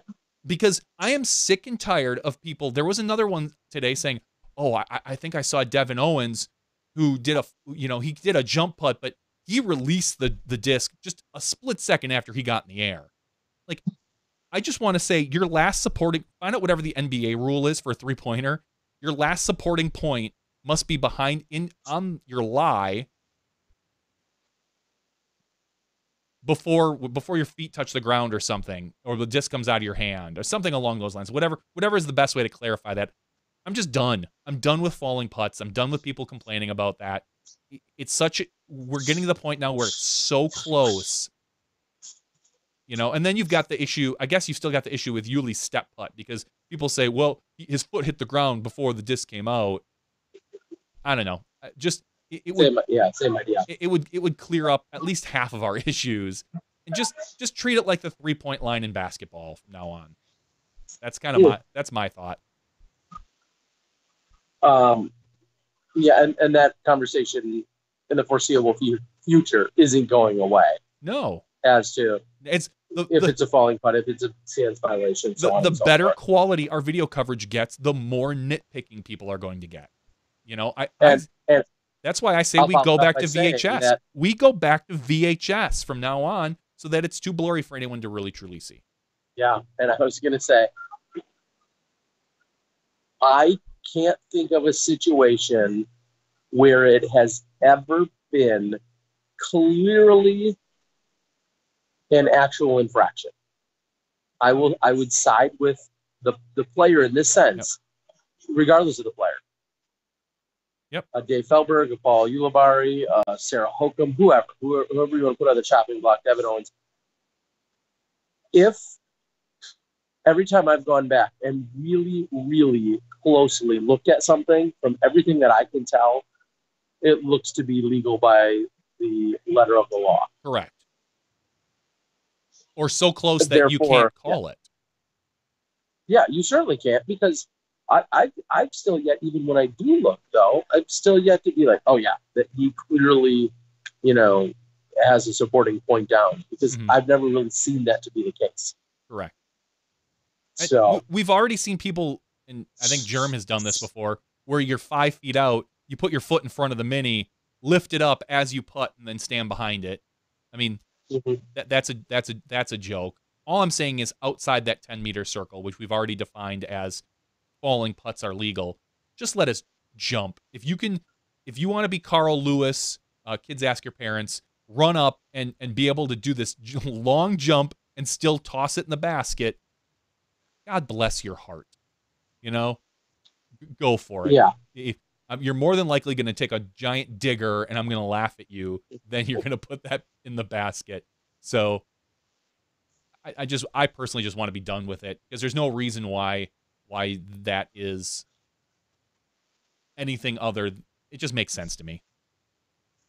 And so I'm guessing maybe when I was offline, goofing around and trying to get things adjusted, you had a conversation about the new lie and the lie, how your lie is an area, the whole square box. We talked about that last week. And we've talked about that. Exactly. We've talked about that. I just feel like out of everything that was brought up within the rules conversation today, when everyone lost their mind on Facebook, the lie area is the most controversial, or at least the one that people got most worked up about. And I know we just kind of hashed through a few of the others, but that lie area is definitely was the most talked about. I don't, and that's funny because I think of all these, that one makes almost the most sense to me and is like, okay, cool. I can step basically anywhere, but if I leave my disc on the ground, I can basically step anywhere behind it. I'm cool with that. Well, within a few inches left and right, of course, yes. Yeah. I mean, well. Correct. Yeah. It provides a little bit more flexibility. And the discussion that I got into, which I don't know why about it, on Facebook today, in one of the many countless debates that I saw, actually scrolling through Facebook, every other person was talking about that, it seemed like, in my feed. And one of the discussions I engaged in was saying, realistically, our game has changed. Our game has changed where we do have these power forwards. We do have, I mean, look at the IDGC where I just was this weekend and seeing that when you have a 900-foot hole, you're likely throwing at full power on your second shot. You're trying to hit a gap. And I'm not saying all of that shouldn't be part of the challenge. But when you throw the 900-foot tee shot, which you're throwing it probably as hard as you can, you have a 6 by 12-foot tee pad to do so with at least a 4-foot area to throw off the front of. Then we're asking you to throw another shot at full power, but yet hit this, like, I didn't want to call it an 11-inch mark, 11 by 1 inch, 11 by 1 inch area. And so we simply gave you a mini tee pad behind behind your mini. I don't think that's the craziest thing. If we weren't throwing 4 and 5 and 600 feet or whatever, attempting 200 second shots, I think it would be a different story. If we were if every hole in disc golf was under 300 feet, I think there's a different argument to be had. But the game is continuing to evolve, and realistically, is that 1 or 2 inches? Is that giving you a distinct advantage? And someone else said, I think there was an interesting compromise. They made it a little looser on your footing as to where you need to stand, but they made it when you do full fault, they made the penalty slightly more egregious. Yeah. Or penalizing, what I guess would be another way to put it. So I'm fine with it. I don't know. People are losing their damn minds. Yeah. Disc golf nerd says Terry is on point here. Just to use one of your terms, just to further my point, in regards to my little jumping rule, the average 16-year-old, I just looked, jumps about 4.5 to 5 meters. That's like 15 to 16 feet. So that's some great research. I'm just saying, if you can jump close enough to throw it into the basket, you're in the wrong sport. That's true. And Alan Risley and anyone else on the board, and Alan, I guarantee you saw this image today. I'm going to try and put it up. Yep. Like I said, it's about a sheet of paper. Yeah, it's in portrait. It's a portrait sheet of paper. Oh, yeah. Wow, I can work my phone almost. Anyway, it's a portrait sheet of paper, which, as it says, it's 8 by 12. And everybody grew up working on an 8.5 by 11. So consider it a sheet of paper. Rob Ryan said, I'm going to I'll just carry a notebook around with 100 sheets of paper for my throws. And I said, if you have 100 approaches, then you're not doing very well in any given round, because I'm a jerk like that. I said, most people may only need 4 or 5 sheets of paper, but you may need 100, Rob. Yep. And then I made some reference to the Notebook. I mean, he likes that movie, so that's cute, Rob. Keep at it. But it's roughly the size of a sheet of paper, so you have a little bit of leeway left and right in your mini by a few inches. That's it. I'm good with that. Where this, I think, is going to help out. I mean, this is going to help out for our big par 4s and par 5s. Going to take away a lot of the, oh, did he miss the center of the thing by an inch or two, this and that. The other place this helps out is if you're just off the fairway in a straddle putt. You're going to be able to get an extra 2 to 3 inches, which could make a difference. We've seen people get really in there, and I'm fine with that. You know, because the difference between you being 3 to 4 inches one way versus 3 to 4 inches the other direction, whoopity-doo. Yeah, more often than not. Of course, like you just said, occasionally, you may have a really tough straddle. If they put up 30 posts around the basket on hole 2 at the USDGC, you may need an extra 2 or 3 inches to try and straddle out from around those. I get that. Is this tossing out the entire integrity of our game? Absolutely not. Again, I think some people are just getting a little too worked up from it. And I'll say this, and I don't know if this is a good or a bad thing. This weekend, I witnessed anywhere from 6 to 10 times where people were just that, 2 to 3 inches off the center of their minis. Mm-hmm. And in my head, I'm thinking football. All of those, in this case, almost everyone I can think of at least, would have in fact been completely illegal by next year's rules. Are these people, as they're throwing a 400-foot second shot, or they have 600 feet to the pin, are these 2 inches an advantage? No. And some would say, well, you're taking away some of the skill of hitting your mark. Again, I go back to the idea of you're throwing a 600-foot tee shot, and you have this massive tee pad, and now we're asking you to throw a 400-foot approach shot, and you have, basically the size of a ruler that you need to land on. I'm okay with it. Me and too. I'm old school. And not saying just because I'm old school, my opinion's worth more. But to me, I'm just simply okay with it. Mm-hmm. It adds and no one called him this weekend, by the way, for what that's worth. I don't know. It's the awkward. It's probably twofold.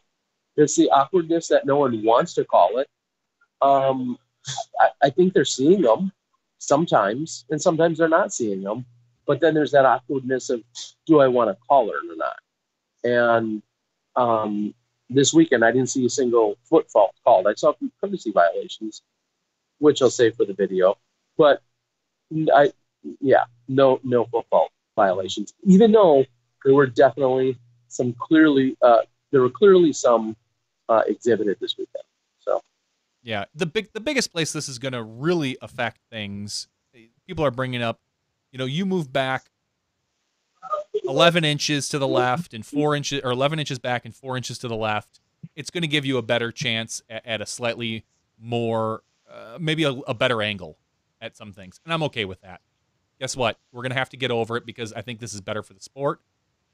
And you can disagree with me, but to be butted right up to your disc, to have to be butted right up to your disc, or within, I forget, it was like about 8 inches last time. 11 inches, yeah.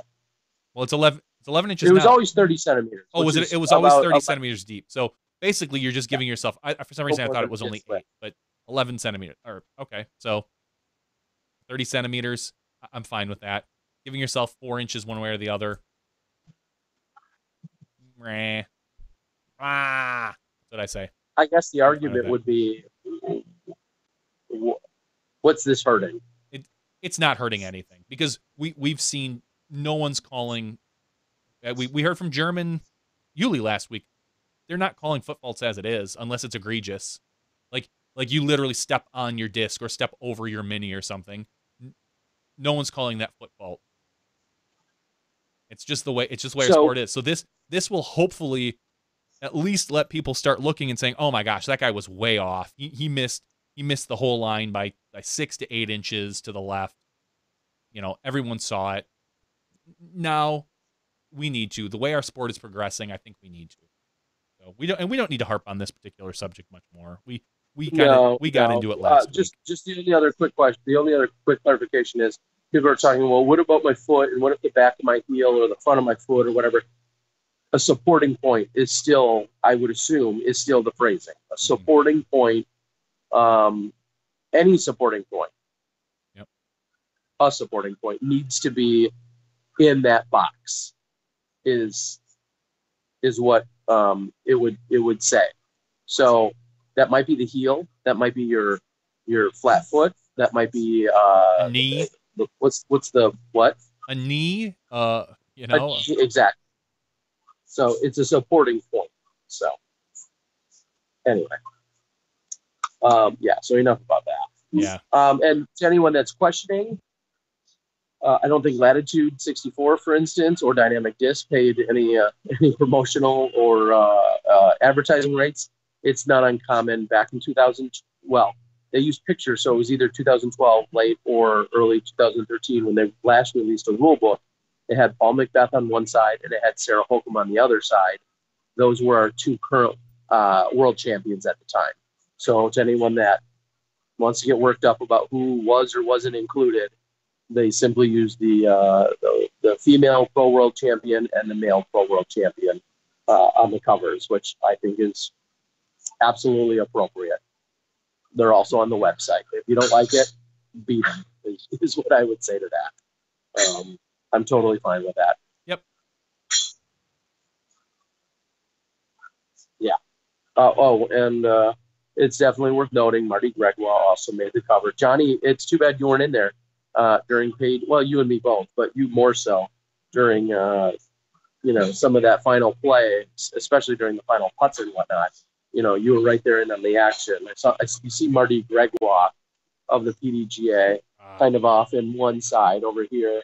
You see Avery and Leroy, or Avery and Valerie Jenkins' dad, Leroy, off here on the side. I was just out. Sorry to make the cover. Just out of the cover then. Bummer. I think you should have been in it. I should have been the cover, but. So here's my challenge, which isn't probably that unique of a thought. I would assume, whether it's Murder Mike or any of you other clever Photoshoppers out there, should definitely be making something out of the Ricky Wysocki image, him holding something there. I'm thinking more like lightning coming out of his fingers. Exactly. So that's almost too easy to set up for you guys. I assume somebody will get on that. Yep. And as I've said before, that book is probably almost already out in PDF format somewhere. Go download it, update your phones, keep it on you digitally. You'll probably get a copy of it with your renewal, is my guess. You might not. That was talked about, but I wasn't paying attention, darn it. Okay. I know somebody said something about it. I'm not sure. Sean's on the board still. Either way, if you don't get a copy, just download it, put it on your phone, exactly. Keep it with you. I would not be surprised, and I haven't looked, if there's a link from UDisc, the UDisc app, to the PDF somewhere. That would make sense to me. If not UDisc, you can get on that. That's a free one from Johnny. Sean, yeah, I'm sure they will be, because they have a previous one. Oh, look at that. Clever. Sean Sinclair just asked if I saw the year on it, and I was looking all over, and I did not. And here it is, spoiler. Right down in this little corner, almost like watermarked in some way, not quite totally obvious, is a tiny little 18. Why? Why is that? Why would you not want that prominent? I don't know. It's very subtle and tough to. It's like one of those spot something. I don't know why. You had to cross your eyes, and then it came out of the. Like 6 more beers, and I'll see it all night long. Yeah, I would think you'd want that prominent if the rules change every year. Like, hey, this is last year's. This is next year. But they only print a new rules guide every so many years. True. So I'm not sure. When it's funny because I don't see the little apostrophe. It almost looks like just the number 18. And to me, I would think like that's the 18th iteration, and I'm sure it's not. Sure, it's 2018. Anyway, All right. maybe What else? maybe our What else do we have to talk about, Terry? I mean, obviously the Pro Tour is coming up in 2 days. The finale's coming up. One of the things that I said that kept reoccurring on Sunday night as everybody was packing up and getting ready to go here from the event, I'd say to a Paul Macbeth or a Ricky or a Paige or whomever, I'd be like, oh yeah, see you in Jacksonville. When are you getting there? And I think it was Ricky. He was like, I don't know. Probably like Thursday or something. I don't know when I'll get down there. He doesn't play until Saturday. So it's such a weird response because the event starts on Thursday. Yeah, the regular, for some of you, some people out there, yeah, it starts on Thursday. Our coverage starts on Thursday. But there's plenty of people that if you were good enough throughout the year, you don't play Thursday, or maybe you don't even play Friday, and your first round isn't until Saturday. So I thought that was really funny as a response that I got from people. Lots of people heading down to Jacksonville. Some people are there. I talked to Miles, who was down there setting some things up yesterday and today for the course. So I'm excited to see the course. A lot of people have been talking about the course. That's all I can say about that is that I'm excited. I saw that Thursday and Friday there's an 80. It's listed as 81 degrees with a 20% chance of rain. Saturday 83 degrees with a 20% chance of rain, and right now their Sunday was listed at also I think at like 83 with a 90% chance of rain for Sunday. It's Florida. It'll probably rain for 20 minutes and quit. Exactly, and I understand, the weather changes quite frequently. Everybody talks about that, or you're all but guaranteed to get some rain at some point.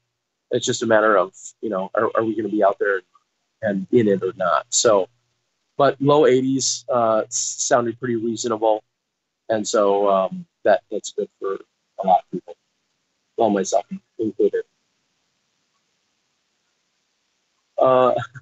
People are asking about the courtesy violation. You're just gonna, I hate to say it, but you're just gonna have to wait till I release a video. That'll be a little tease to some. I'll say this: it's in the men's footage as opposed to the women's footage. It's in my bonus men's footage. There might be more than one, so look for that. Do you call them out? No, I won't right now because I'm going to tease it out. No. During the video, did you call them out? Well, we didn't get to the point of doing commentary on it, but when I do, I'll explain the situations. I think in both scenarios, from what I've gathered and what I know about it, I will. One of them was happening when I was filming, and one of them was happening when I wasn't filming. And somebody else was. So that's all I can say. And it didn't go any further. It's almost spoiling too much. It didn't go any further than warnings, though. No, it didn't. Brian G asked if I'm going to come into the C tier in Flagstaff this weekend. I'm going to be in Florida. So no. Well, anyway. We can go out, Christian. Real quick, I'll just say, Christian, I don't know. I'm going to try and get some editing done this week. In among the Pro Tour stuff, I hate to say this, but it's not on the front burner. It's bonus footage. I want to get it out, but it's the practicality of when can I sit down and get that fully edited. And again, the women's footage, which should be out tomorrow, it was my only top priority besides the Hall of Fame stuff. So, yeah. Thanks, Christian. All right. I'm trying to think what else. Here's something I will say that is definitely worthy of noting. A handful of players, just like we spoke with Big Germ and Ulibarri last week, a handful of players and a few of the female competitors talked about their exhaustion level, talked about being burned out, and the mental strain and physical strain, they say, of playing the USDGC. Now, it's interesting because they play almost every weekend. Lots of times they play 3 rounds, sometimes 4. And the USDGC has little to no hills. So the physical component, I don't think it's crazy. I think they play a lot of other more strenuous tournaments. However, knowing that everybody has that event on a pedestal and wants to win that one maybe more than any other event they want to win, it's more mentally taxing for them. And I'll follow that up by saying, I think about playing the USDGC, and I think about how you can, we've said this before, you can literally throw OB on all 18 tee shots. Rarely do you play on a course where every single hole has the potential to go OB on the tee shot, and many of them OB on a second shot. So I can understand how it's mentally taxing in that way. Sure. So I'm not dismissing our players. I am. But I understand you do. I know you don't sympathize or empathize with them as much, and that's fine. But like I said, physically, I don't think it's any more demanding than any other weekend. It's just they mentally tax themselves on that weekend, and so to come here the weekend after to have a national tour, to then go next weekend to have a pro tour, I personally, when I'm speaking for the players here, I know they would love to see that. I think they don't even like playing after the USDGC is what my personal perception is. That's true. But if they're going to have to play after the USDGC, I think eventually a 1 week break needs to be built in there. I am completely down with that if that's the case. But no surprise, I've got zero sympathy for these athletes that play on weekends. Whether it's sure. Right now, we're in the midst of baseball season, a sport where you play 162 games, then you play more if you're the Cubs. More. How are they doing? I don't know. I haven't looked today. They were losing 2-1 last time I saw. Not funny. I hope they do. Fly that L, I hope. Right? And here's my like L. That's like saying, oh man, our last playoff, it went 7 games, and now I've got to go 2 days later and start another one. Come on, I need a break. Give me a week or two. No, this is what we're going to consider the playoffs of our sport. You've got USDGC, Pro Tour, and the NT Final. Suck it up, Buttercup. Deal with it.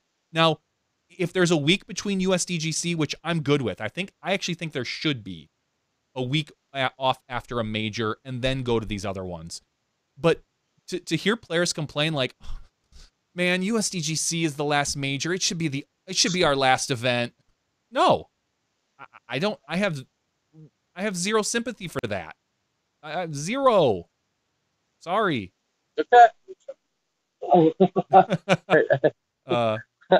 Now, all right, here, let me unplug this. Hopefully our audio is a little better now. Are we in the after show portion? Not yet. We're about to get there, though. Hold on, Johnny. Well, should we quick go to the after show? Oh, maybe I lost you.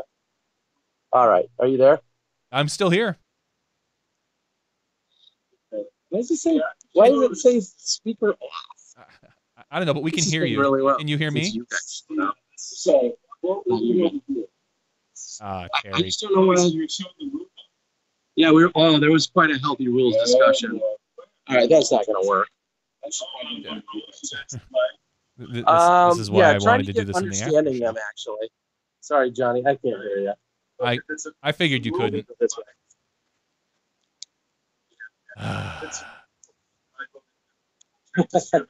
All right, Johnny, you there? I'm here. Okay. I understand the sympathies that these athletes have, and I get it. Like, it's the end of a long year. You're taxed. You're worn out. But this is what makes champions this time of year. Whether or not you can compete. Just like football, it's not always the best team. It's the most healthy team. Just like baseball, it's not always the best team. It might be the most healthy team. You have to deal with it. You have to go. You have to go. So. Yeah. No, I hear you. I'm sure Drew Gibson, who I saw on the board, would argue with you. He would argue, but he'd be wrong. Yeah. I'm okay with that. No. And like I said, I get it. We are forcing these players to throw harder and further and push these seasons out from March until November. I get it. It's a long season. But unlike most team sports, you can take a break if you choose to in the middle of the year. With baseball, you can't just, your first baseman can't just say, I'm going to take 2 weeks off because I'm a little worn out. This is an individual sport. If you feel you're going to get burnt out at the end of the year, take a break when it matters. To complain that we have all these big events in one time period, I think it's good for our sport to say, look, this is October. This is when champions are made, so to speak. I think that's what that Major League Baseball says or something. But that's just my opinion. And no, I hear you. And it'll be interesting to see as the seasons continue to start earlier and finish later and have less and less of a season. I've said it before. It'll be interesting to see which players take breaks and at what times. And we've seen for years. I've got no problem if they do. Nate and Val, for instance, who frequently don't play much. They play the Memorial, and then they kind of take it easy usually in March and April. They don't care for the weather, and they're just not. Those aren't a couple of months that they want to go possibly be challenged by things like nasty weather, which we've ran into this year. I'm going to give a quick shout out to Zeppy who dropped $25 on the super chat. So thanks, Zeppy. Thank you, Zeppy, for the super chat, buddy. It's Disc Golf Rich. That gets me another Bud Light. Zeppy, thank you, buddy. If the bar was open, What? Yeah, dude, it's we're like let's go. Closing down bars left and right. What he does. Hotel bars. That's how we roll. Maybe not. Well, thank you, Zeppy. We appreciate it, buddy.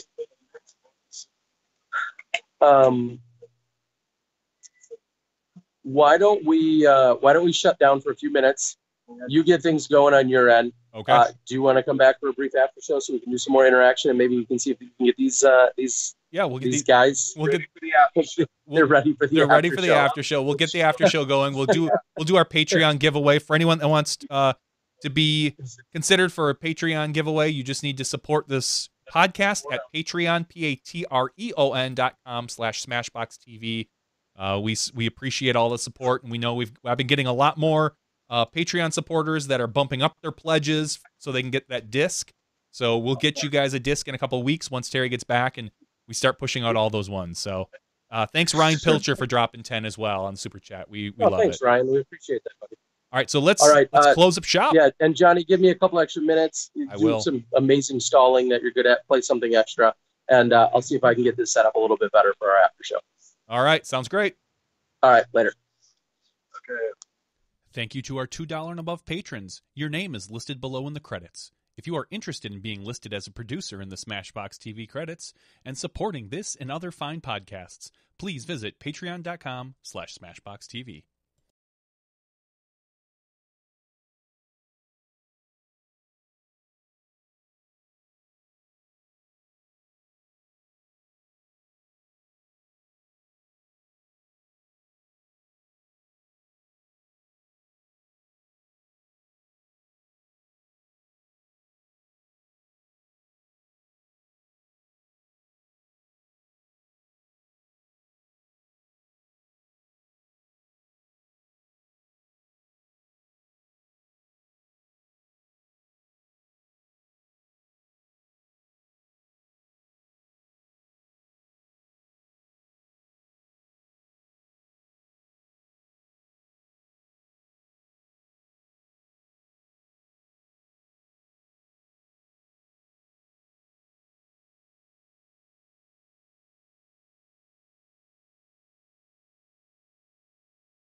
Welcome back to the after show. I am your host, John Van Derzen. This is the Smashbox TV episode 165 after show. We hopefully will get Terry Miller here in a couple minutes so he can get the stuff. I'm actually going to hang up on him here. I'm hearing him in my ear and I'm not seeing anything, so I just hung up on him. But We just had a really long discussion about rules. Sorry for some of the repetition there. I know having Terry come in and out was a little bit rough because I just basically repeated a lot of things that I had said on the show. Terry will be back in a few minutes. He wants to situate something with his phone, and we will get that. We'll get that all sorted out now that his phone, I think, has more charge to it. We got a couple people on the board. Thanks to everyone who donated in the super chat. Like I said, patreon.com/SmashBoxxTV. Terry and I will get you something. I know we're a couple weeks behind because Terry's been traveling. So sit tight with us, and we'll make sure that you get your Patreon stuff. A lot of you are getting or have already probably received your discs. I love seeing a lot of the pictures of them out there. I tried to I think everyone that I happen to see. So really, really do appreciate that. Drew Gibson's on the board.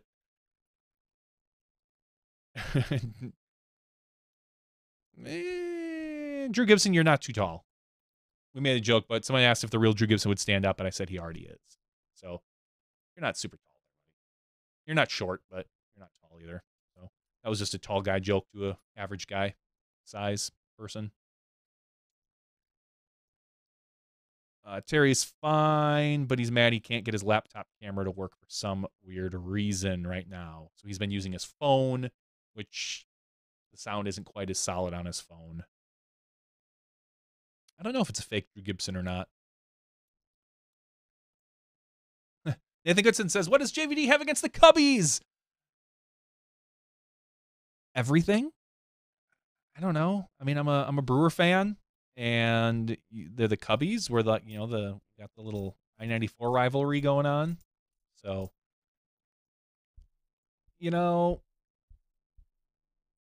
usually most Cubs fans are good. I don't have a problem with most Cubs fans. But go to a couple Cubs Brewers games here at up at Miller Park, and you'll see that some of the fans that get brought here, they're not the best representation of your team. And I think you can say that for a lot of teams that, the away people don't necessarily travel. But when St. Louis comes to town, there's an air of smugness to them. Milwaukee, we tend to be more of a blue collar. We drink, but we can hold our own in Milwaukee. Cubs fans, they come here and drink and get stupid. And it's unfortunate. Not all of them, just usually the ones that sit by me. So I'm actually rooting for the Astros. I'd like to see the Astros go all the way now that the Indians are knocked out. I'm going to go for the Astros. They've suffered quite a while now. All right, let's see here. We're going to talk about a little bit on the board. Someone says it's amazing how far those shorter guys can throw. It's not about, obviously arm length helps out naturally. It does. I being 6'6", am naturally going to be able to throw further than someone who's 5'6". But after the first couple months, once you learn how to throw, it's all about technique at that point. Technique and speed. So it doesn't matter at that point. Would Drew Gibson love to have my arms? More than likely, I bet he would. Because he could throw probably even further. But he has perfected what he has practically for distance. And he is a crusher by every account. The person who's Drew Gibson on the board says, my forehead's bigger than Gibson is. Yeah, I got over here. I got a lot. That widow's peak kind of starting to show up. Depends how I cut and comb my hair. If I pull it kind of down, mid 2000 style, it hides it a little bit better. But I got more hair than I thought I would when I was a kid, so I'm doing all right here. Let's see here. Yeah, Gordon Hayward. I just saw that before we jumped online. He's a basketball player for the Celtics. Basically broke his leg or his ankle. It looked pretty gruesome. I didn't want to watch. I'm not a fan of seeing that. I went to a not so haunted house. It's not even a haunted house. There's a place called The Rock. It's like a ski hill in the winter. In the summer, they do dirt biking up and down. It's got a pretty decent size. And Sundays, they do a not so haunted thing for the kids. And it's kind of funny because they have all the people who are there to scare you. They're still kind of standing there and they're not trying hard, except for a couple of the kids who will come up and just kind of like boo or whatever. But it's still a little gruesome. My little one, my boy, he bowed out after the first. There's 4 portions, and after the first one, when he saw someone that looked like they were cut in half and their intestines were coming out, he was done. He wanted nothing to do with that. He's a light stomached kind of guy. He just couldn't deal with it. He got to ride the chairlift later and got to roast marshmallows and get some candy. But my daughter, who's 5, going to be 6, she loved it. They scared her once where she kind of jumped and was a little upset, but she's a champ. Ronald Harkey says, thanks for the fantasy money. He renewed his membership, PDGA membership with it. Yes, the Skip Base Fantasy League is done and over. I'm in talks right now with one other event about maybe setting up a one-time one for the next gen tour.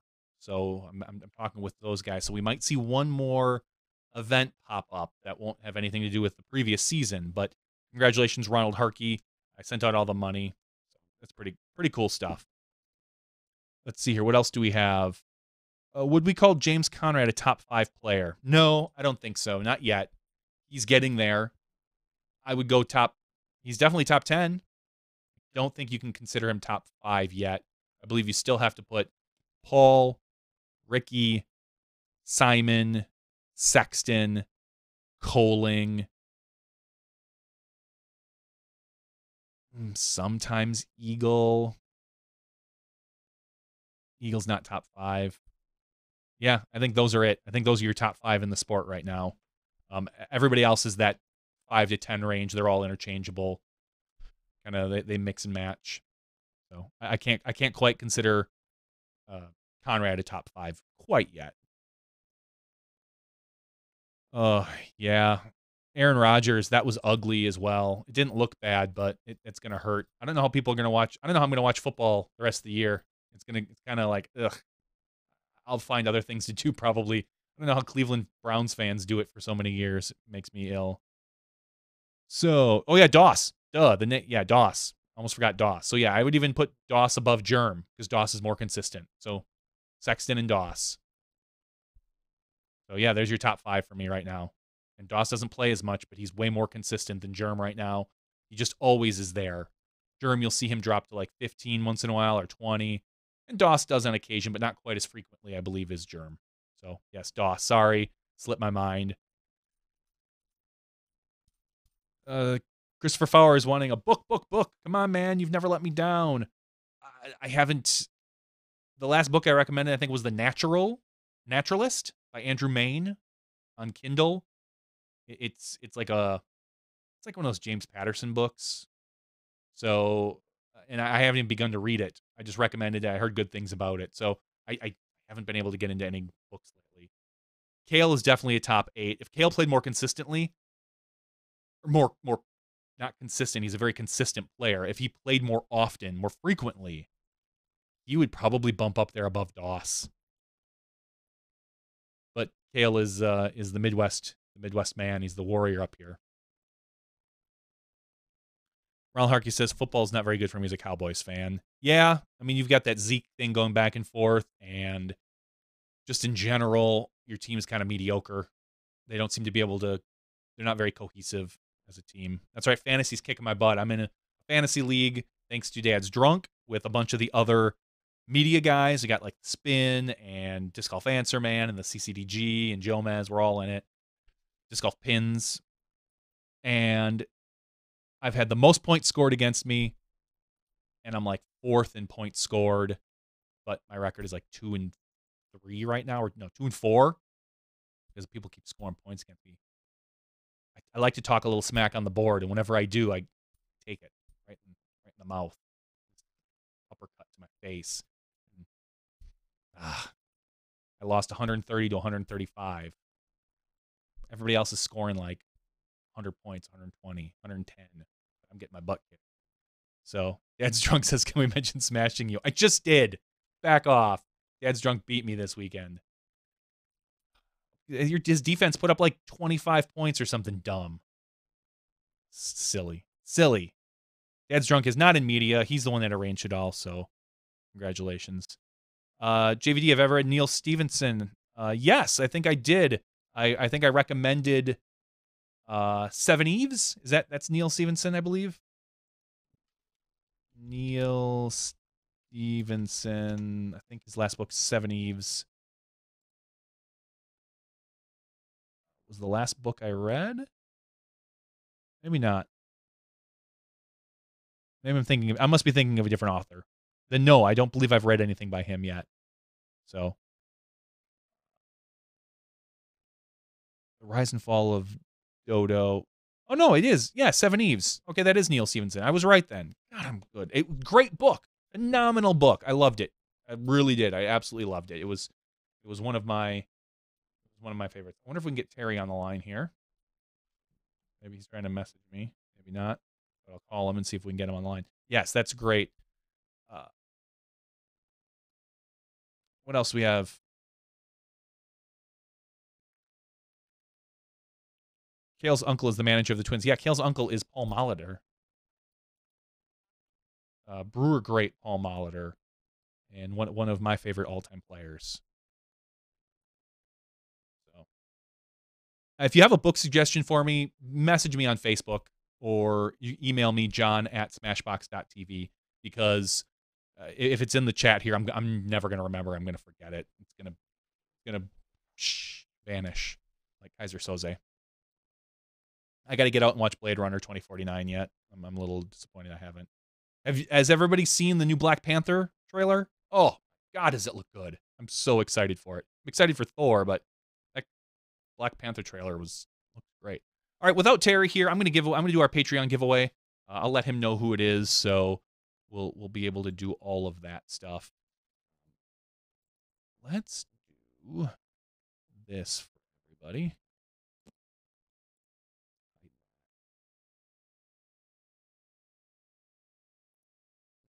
All right, so I'm going to bring in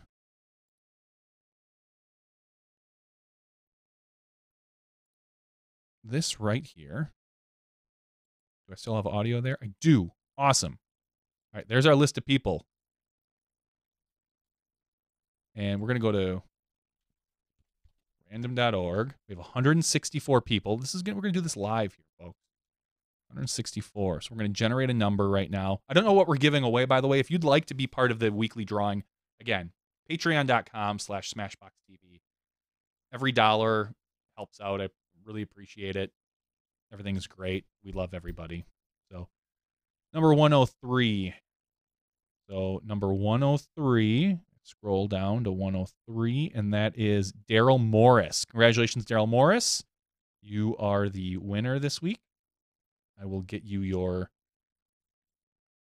everything you need.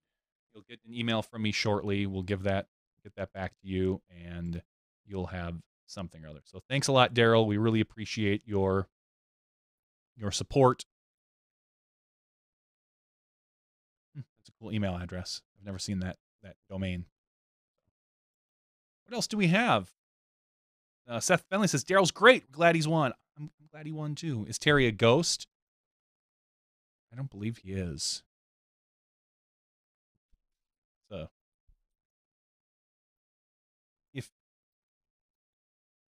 you're a ghost. I guess this is kind of standard fare. Like, to pick your clothes? You just wear what you died in? I mean, if you die skinny dipping, you get no clothes for your whole afterlife? I don't know. These are questions that bother me. I'll never know. I'd like to think I get to pick my clothes. Are you stuck in the era? You get to update? You don't want to be out of fashion, though. All right. Terry's on. Yeah, I think Terry's on a beer run. We might end this before Terry comes back. Anathem. All right. Yeah, I think it says read Anathem. I will. I will do that because I loved Seven Eves. So Seven Eves is great. So Anathem is where I'm going next. All right. Do we have anything else on the board? If not, I might just wrap this up. It's only 11 o'clock. I feel like a short after show. Back to the rules.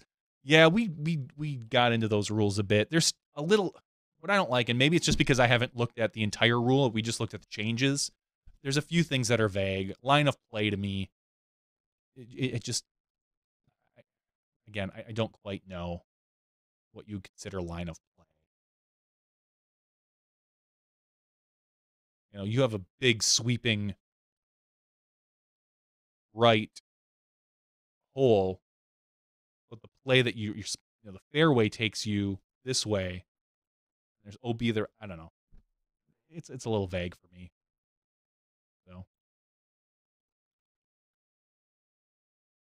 Eddie Crease asks, "Do you play disc golf?" Yes, I do. Not as much as I'd love to, but and what do I throw?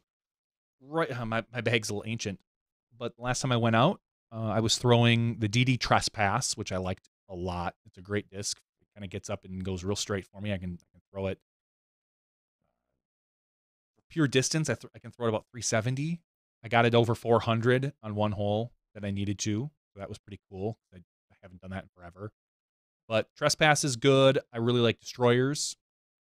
I tend to stick with Discraft mid-ranges. I think they're just super consistent and solid for me. I love the Comet. I love the Buzz. And I love the Zone. My putter. God. I'm so in between putters. I kind of want to pick up was it a DD Marshall? I think that's the one I was told to pick up. And I've putted with a Judge before. 4-chain magnet for the longest time. Yeah, and for a while I delved into the Legacy Clutch. Or was it the Closer? Whatever one's most like a magnet, because that's what I like. So those are my primary throwing discs. I do like having a good, slightly stable leopard that I can just really crank on and get to flip up. Because if I wanted a long distance turn, that's what I'll usually throw. The Trespass almost always comes back for me. I like a leopard that gets up and just turns a little bit. I kind of have this feeling like I want to just pull a Simon and just swap all my discs for something new.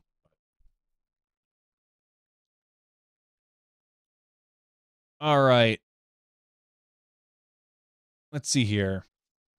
What else is on the board? Anything we need to get into? Can you explain how putting leagues work? I've heard of them, but never been to one. Are they worth setting up? Yes, they're worth setting up. They're. My goal is to stop saying nearly as much. They are very fun. We had one here in Milwaukee where there were different distances to the basket. It was kind of in a large area of a bar, kind of a small, like it's almost like a conference room, but bigger, where they would hold events and things like that. And they let us do putting league in there.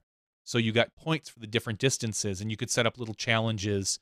So you had to get above a certain item or below or underneath and squeak it in, and you got points based on that. That's how we've done it. I know there's a lot of other leagues. There's head-to-head leagues you can do, like almost match play style, disc, like a game of horse. There's a lot of different options you can have for putting league. The biggest one is the Charlotte Putting League, from my understanding. It sounds like a lot of fun. I'd love to attend someday, but just haven't got a chance to get down there yet. Everyone's tossing out what they're throwing for putters now. Slammers, daggers, wardens, colts, darts, tanks, PA1. Yeah, there's as many putters as there are hands. I mean, if you can't find a putter that feels comfortable, then you're doing something wrong. Beaded, beadless, concave, domey, hard, soft, tacky, sticky. There's almost every manufacturer makes a putter that will suit you. And if not, there's another manufacturer that does. So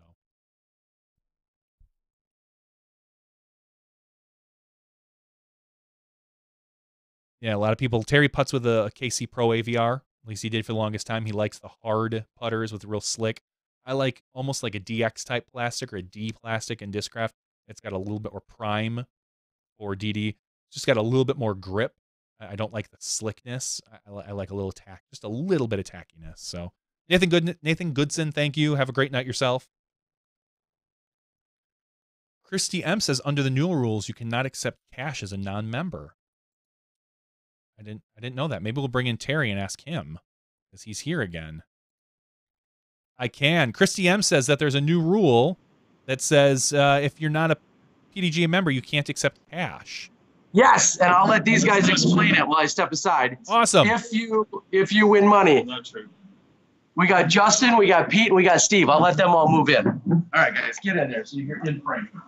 What do you have? Come on. No, just get Pete. over there. Come on. You only need Pete. Oh, look at that. Look at you three. That's a way better look than what I had before. Jeez. Wait a minute. Shut up. Oh, wow. Not a redhead to be found. So, Steve Gans, is it true that if you are not a PDGA member, you cannot accept cash, or you have to become a PDGA member with that cash? How does that work? It's a good question. I haven't read all of the rules and regulations for 2018, but that is my understanding. It's going, if you're a pro and you're going to take cash, you have to become a member to do that. Awesome. Which means membership fee off the top of anything that you would accept. Or if you're an AM and you're going to take cash. No. I don't think there's any. I mean, no, pros? Yeah. If you're an AM and you're going to take cash, and therefore We're just guessing. default. We need to read. It's not true. We need to We read are this. not. Can we curse on? We are not guessing. No, curse on. I mean, if It's the you're after playing show. cash, You can curse all you want. Inspectors Be has a to current answer member. for you. What happened Problem was solved. a You few have people the were. rule book, Terry? A few people were. 2 people were AMs, and were there was a loophole where if you're an AM, you're able to take pro cash. Or an AM non-member, you take pro cash. Ah. Right? You're really an AM, but you're a non-member. So then, what are you really? You're nothing. And so you would take the pro cash, and the pros weren't happy about that. And so we said, okay, if you're going to take cash, you have to be a pro member. And so, what does it cost to be a pro member? $75 a year, I believe. 75. Okay, so you win $100. Okay, you win your $100, but if you're a non-member, non-pro member, then you gotta pony up the $75. So you get 25. And you get 25 That that very first time. And of course, all the pros were like, amen. Section 1.10, distribution of prizes. There it is. All right. Steve will read it for No, you. He No, can't I read, he gave it needs to you glasses. because you can read the small. Just read exactly what I just said. Yeah. I can't read the whole thing. It's very long. There's something about distribution of prizes. Yeah. Yeah, that makes sense. I mean, I understand the concept. I think that's a good rule that we're getting rid of a loophole. I think that's perfect. Yeah, it's exactly what we said. Any player accepting. hold on. said. It's exactly what I said. Dan said, I don't know. Let him read it. Any player accepting cash in a pro division at a PDGA sanctioned event, except leagues, doesn't count for leagues, only for tournaments, Oh, I didn't say. must be a except current leagues. pro class PDGA member. If they are not current and wish to accept cash, their membership fee for a new pro membership or upgraded membership or renewed pro membership is taken out of their winnings by the tournament director and forwarded to the It's official PDGA. now. So yeah, like we said, you win $100, you're not a current pro member, you Well, got a we- $75 The pronoun is annual we. fee. That's what I said. I'll chime in from off camera, Johnny. You were guessing. My challenge with this rule is, what happens when you take a tie for 7th place with 4 other guys and you're awarded $12? Does the TD say, Okay. lose, I'm keeping your $12 Nothing. and you owe me 63 more? That is Yeah. a great question, Yeah, and that's- that's a question that we don't have an answer for. But Yeah, we'll that's- get one for you. I'll as soon as answer it. possible. I'll answer it. Justin will answer. Yeah, you got to pony up. You got to pony up. So you came in, you paid $40 to play in the C tier. You're getting a 4-way tie for 7th. You win $13, but now you have to pay in $62 more, and then you take home 0 money, and you're just a member. Well, we'll credit that amount. We'll say. You credit. The 12 is credit. Yeah, okay, that's So what I'm saying. You owe you get 62 more dollars. But it was the open 63, 62. players that were saying, hey, you should be to accept cash, you should be a pro member. I mean, this was in response to the players. Oh, It would be the Power to first, the players. the they're first the ones time. that I think came to the us. solution is you give them merch. If they don't want to be a PDGA member, you give them merch. I think you can do that. You can do that anytime. If you're, I don't think we should. you could. You want to speculate? I was just gonna say, we Yeah, could no speculate all speculation. night. We'll give it. We're I gonna have to go suppose to you the could. competition committee. You will can't be get the- cash. Yeah. You can give them merch. Sean Sinclair is somewhere in this building. and- No, he left. He's gone. Oh, he's gone. You can Sorry. give them, you can give them a new pair of shoes if you want. They can't get cash. I'm with that. I'm with giving them merch, like a credit. Like, hey, here's $12 to the merch table. This- Go spend your This money. includes non-renewed members. This includes expired members. I don't know. Section B, or paragraph B. Thank An you. amateur playing in a pro division may not accept merchandise in lieu of cash. They may only accept a trophy if one is available. Okay. This is good stuff. Yeah. Yeah, this is good stuff. Fair I mean, enough. somebody's actually reading out of the new. Right. Who would have thought? How is They're this- reading. How is this different the than what Terry competition was manual. doing? We're not This is any bad better. for Smashbox's brand. We're known as the guys who just like to spout off. You guys have a rule book. Yeah, we do have a rule book in front of us. Yeah. That's what makes us authorities. I mean, we just got this at the same time that We got it this the public afternoon. did. I mean, today. And if there's any rules in there that folks disagree with, then I voted no. That's all I'm saying. Just kidding. Yep. So who's on? We didn't have a vote. Let's clarify. Earlier, I said Sean Sinclair. I know that is part of the Rules Committee. When I asked Chuck tonight, he said he is an advisor to the Rules Committee. Who else is on the Rules Committee? Anyone know? Yeah. Conrad's on there. Conrad. It's Conrad actually Damon. in the book here. Sean Sinclair. Oh, Oh, well, look It's at in that.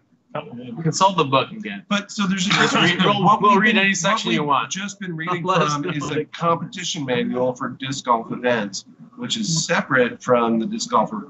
It's the only rules, separate, official and then you rules. just flip the thing over. It's true, but It's in the same book. but there's a different set of people on the competition committee than there are on the That is rules true. committee. Jay Redding's on the competition. Ryan Draper just said, so AMs cannot play up. That doesn't sound good. No, AMs could still play up, but if they were to play up and they were to accept or want to accept either the cash or the merchandise, that's when it's a problem. If you play up and take second from last, there's no problems. But if you play up and you perform well, that's when there's a different Either consideration. Go- Go, that go is true. pro I and remember- accept cash, No or more you merch. No, I just forgot accept the to say trophy. No more merch. No. Trophy only, or you can play in a trophy only event, and play open and take a trophy. So the problem was that pros were upset that people were taking out Well, because cash you're not and paying in. Like you're not paying. Like if you're a non-member and you're like AMs pay less to get into an event, so you're not paying in to the pool of money, right? You're not paying in, but you're taking out. Like, find me a pro player that says, "Oh, it's cool. You can, register." But they're still paying as the an pro AM. entry fee, right? Yeah. They're just paying $25 less for their membership for the Yeah. PDGA for the year.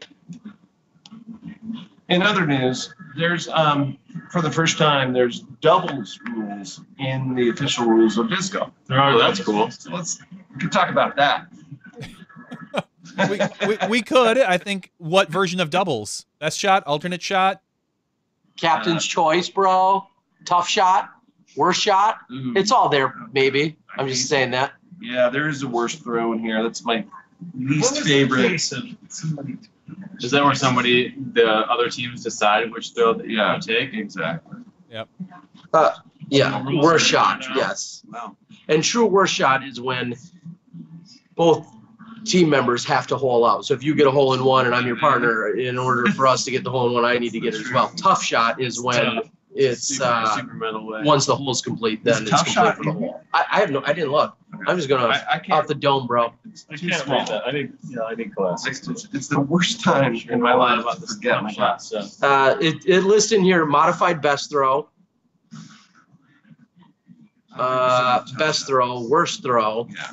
Very basic. tough throw, alternate throw, What? modified What alternate is throw, tough? Read it. best score, and best score from alternate lies. Best so- throw from alternate line. Yeah, so in 2007, that was debuted, where you would throw and I would throw, and then we'd go to each other's lies. We would both throw from each other's lies, and then if the hole wasn't complete by then we could choose which lie we wanted to complete the hole with.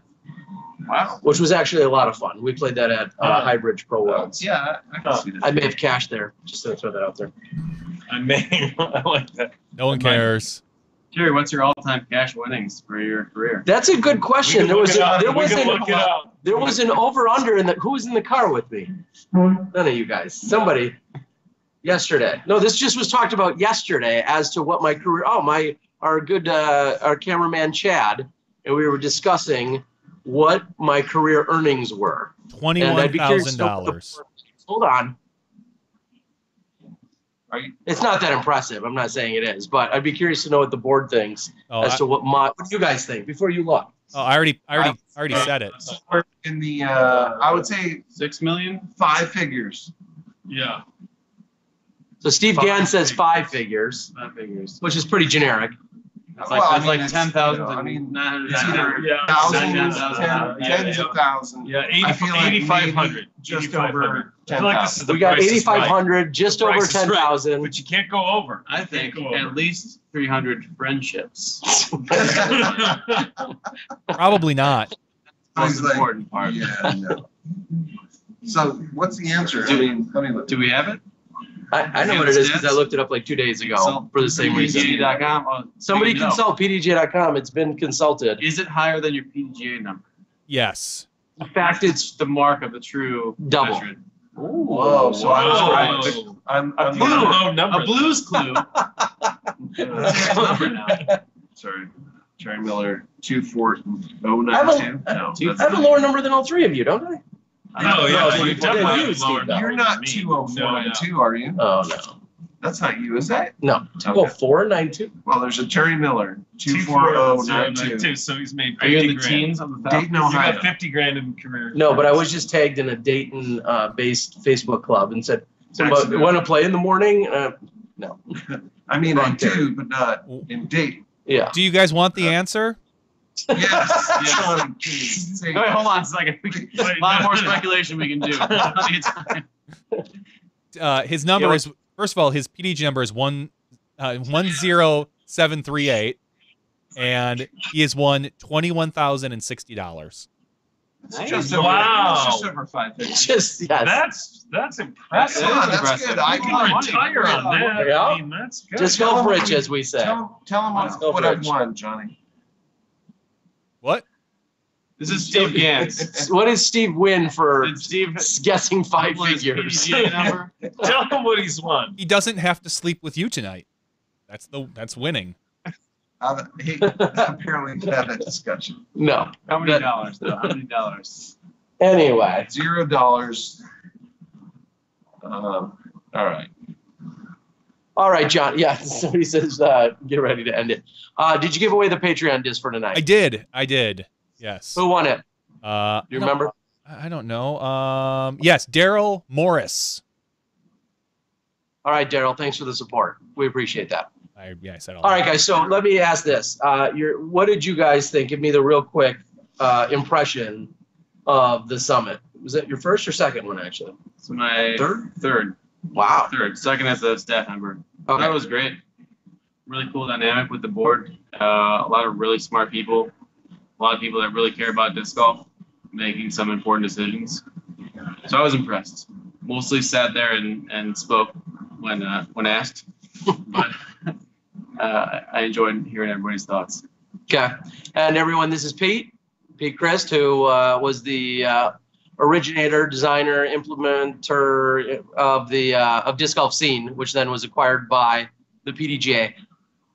Or that was like what, $3 million they paid for that? I was just gonna say at a much smaller cost than I would have guessed. Double my PDGA number.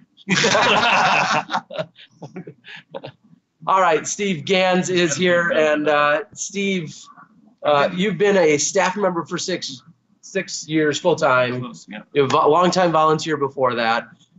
You worked at places like LinkedIn and at PayPal. Did you work for Yahoo at one point? No. I but just they tell wanted to people. hire me, Okay, I actually. just tell people that. Close enough. And I was saying earlier that you're essentially training or molding maybe a little bit or helping Pete here so that he would eventually then look to take over your position in the next few years. Yeah, I mean, part of the idea was to bring on this great registration system and disc golf scene, but more importantly, bring on Pete so that he can, carry the torch and, raise the bar.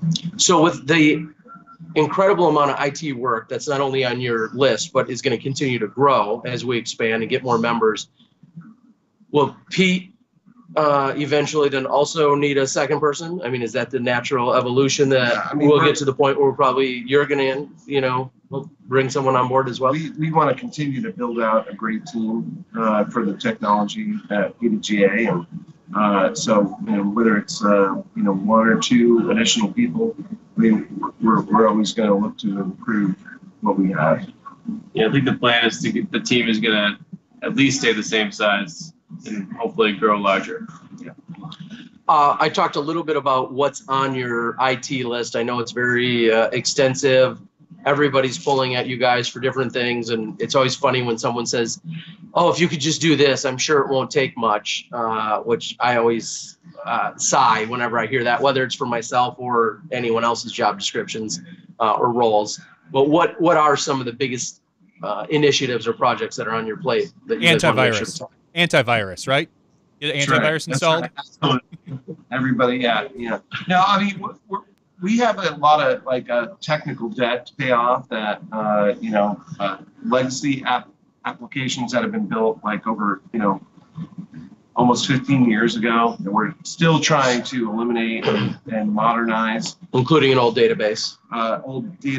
And, we've made a lot of inroads in the past 5 years, but we're looking to finish that process of modernizing all of our systems by the end of next year. And that's one of my personal commitments to the PDGA is not to leave until that's done. So I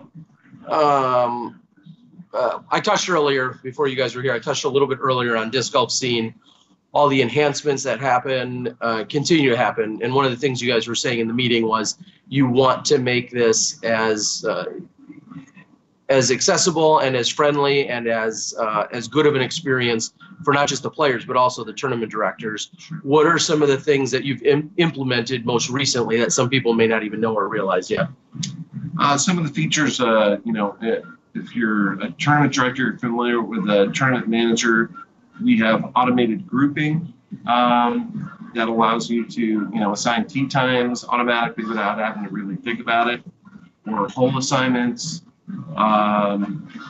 We have a new scoring system, a very lightweight scoring system that just about anybody can use to provide live hole-by-hole scoring for any tournament, not just NTs or A tiers or majors, but your local C tier or league can provide live scoring from a week-to-week basis, and that's all available within our tournament manager application. You want to know something that I was going to say, something I just noticed that I really like about the PDGA website? I'm going to bring it up here real quick. If you hover over where it says round 1, round 2, round 3 on any particular, I'm assuming more recent tournaments, it tells you the course that was played, the par, the distance. So if I hover over round 3 there, it'll actually tell you all that information, which I think is it's minor, but it's one of those little it's a nicety. I really like it. We just actually added that a few months ago.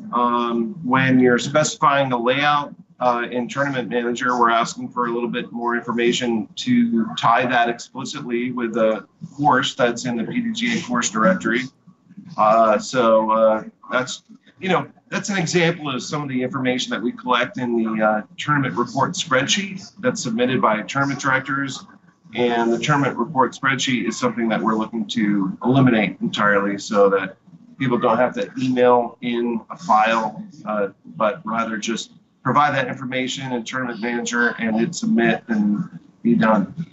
Yeah, and that's crucial to anyone that's out there running tournaments, because as was said in the meeting, and a lot of us can say, and I can attest to it, once you're done running a tournament, it's always kind of like, oh yeah, I still have this tournament report to complete. And usually you have, if you're doing a good job, you have anywhere from 60 to 90% of it done by the time you've given out awards anyway, and you just maybe have to fill in a few more details. But the fact that we could potentially eliminate it and have everything just uploaded and ready to go is huge. Way easier in the upcoming year, for sure. So I'll put you guys a little bit on the hot seat, or not.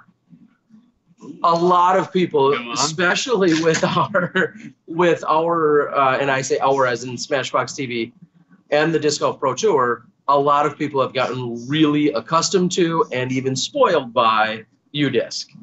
Sure. And although we're seeing these enhancements and advancements with the live scoring on using the PDGA login and app, which I actually experienced for the first time in a few years this weekend when I filmed and live scored a card second day, it's still, it falls distant Sure. to what UDisc does. And I know UDisc efforts are so much grander, but I guess the question is there a potential crossover or a buyout or a collaboration, or what can people? We love those guys. We collaborate with them already. Yeah, we love UDisc. We love Matt and Josh, and they do incredible work.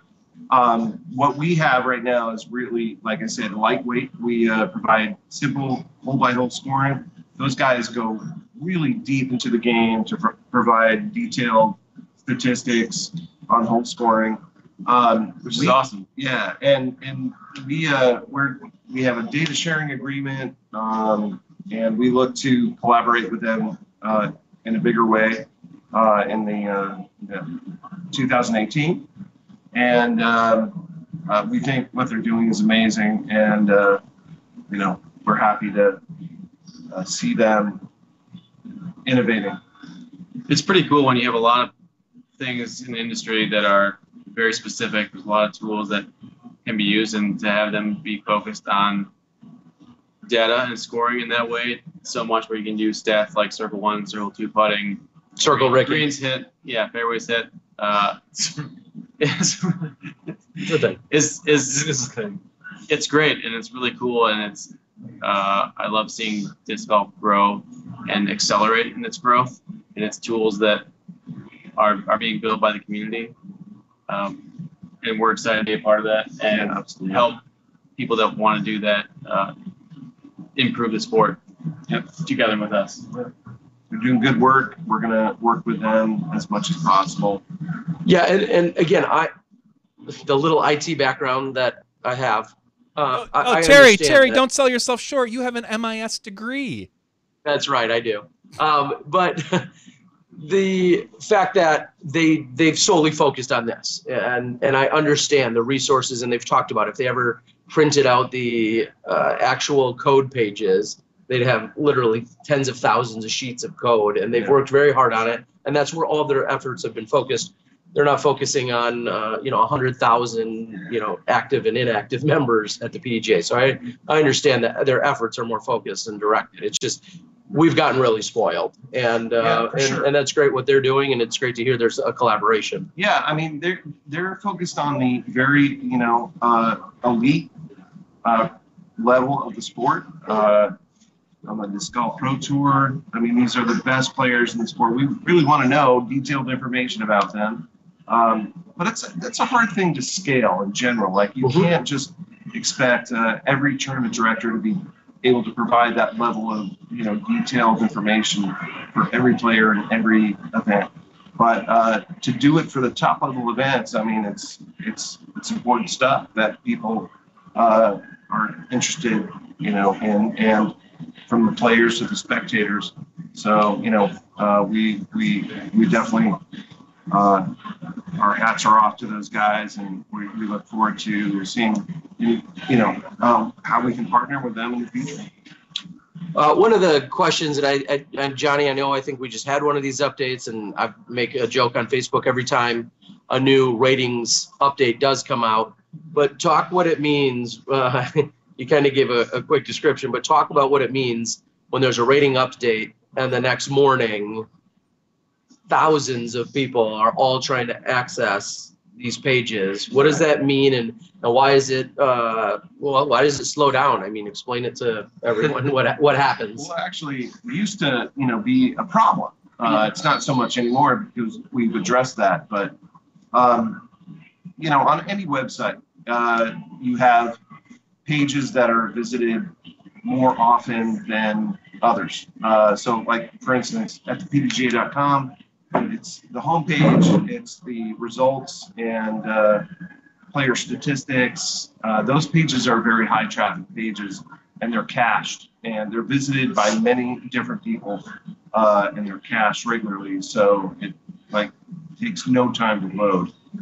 There are other pages that are only visited occasionally by maybe 1 or 2 people, and they aren't cached as much. So if I want to go look at my player profile once a month, it's going to take a little more time to load that information because nobody else has looked at that.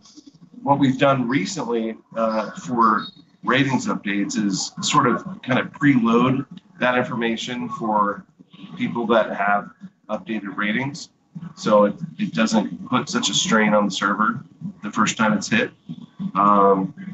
It's a little more complicated than I'm probably making it out to be, but definitely we're always looking to increase the performance of our highest traffic pages. A lot of data to crunch in a very short amount of time when everybody's checking their ratings. But it's faster than it's been before. Yeah. Which is awesome. So should everybody wait, or does it not matter? No, you go look at your page anytime. It's all good, man. You guys talked briefly about what's now version 2 of the PDGA app. Any elaboration or clarifications you want to make on that end? Well, I mean, for a long time, we only had an app that was available for iOS, iPhone. But in March of this year, we released our second version of the app, which is completely rewritten from the ground up, and is now available on Android and the iPhone, and is we're getting the same amount of interest on both platforms, which is really cool to see.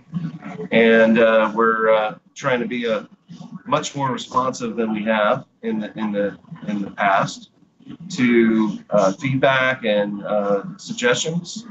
We now not only can you find disc golf courses close by you, but you can find PDGA sanctioned events that are close by you as well.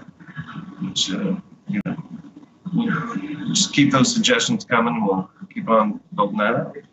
So a question or a conversation you and I had a few years ago at a summit actually was all about making some of the PDGA data available to outside endeavors, to developers, to interested parties. And that's done through the use of an API. Fantasy disc golf websites. To fantasy disc golf websites, exactly. To share some of the information. Of course, some of it's very private or not shareable, but some of it is available or could be made available. What I meant to ask at one point during the summit was, you had that initiative and that idea. Do you get a lot of requests? Do you get a few requests? Do you wish you had more? Do you wish you had less? I mean, that's an interesting box to open, or can of worms to open. We've made an API available for the past, I don't know, probably 4 years. Mm-hmm. But it is on request only. We don't really have a formal developers program. It's something that is on our list of things to build. So it's really largely in beta. But we encourage people who have interesting ideas, they want to use data that we have to build new applications. We want to hear from them, and we want to help them out wherever we can. As long as it's for like non-commercial use and is helping to push the sport forward, we're willing to share that information. Well, and that was going to be my next question, which is, what are the parameters? What are the limitations? Who would you, if someone came to you who's almost like a definite, nope, you can't use it, because, here's how if you're planning on use it for this, it's a no-go. Whereas if you are thinking about using it for this type of situation, well, then we can talk. But what are some of the things where just don't even bother reaching out? We take every request individually and evaluate that. But if you're looking to, oh, we want to build an app and make $1 million, give us your data. We're like, whoa, let's talk about this. I mean, we're really looking for to share the data with people that are looking to push the sport forward more than buying their own pocketbooks. We are a nonprofit organization. It's really about what's good for the sport, and not necessarily about money. Only because I really have actually no idea, because I never register for tournaments because I never get to play in them anymore. How mobile friendly is Disc Golf Scene registration? Is that where's that at? Is it, maybe it's great and I just don't know. I have honestly no idea because I don't ever get to register for tournaments. It works fine on mobile, but it's not designed for mobile, and that's something that we're going to look at in the winter season. Hopefully, just make it a little bit easier to get on with a mobile device. Although I've actually registered for a tournament myself on my phone, and it's fine. And a lot of people do it. Sure, but there's definitely some room to improve there. I just registered for an event yesterday on the phone during the summit, actually, very briefly. Good use of your time. No, I mean, it was actually for the Directors Cup, which is being held at the IDGC, which is an invitation-only event for volunteers and tournament directors.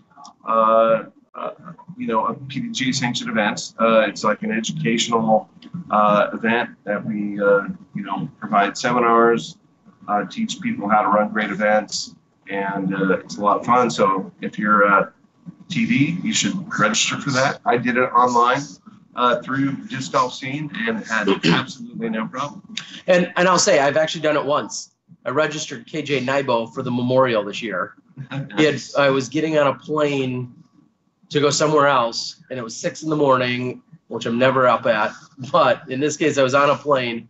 KJ had posted and said, I'm having troubles. I think there was a money conversion challenge or a credit card challenge or something like that.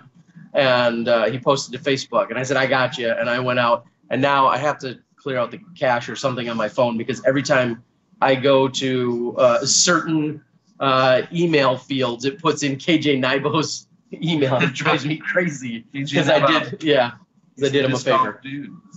Disc golf guy, sorry.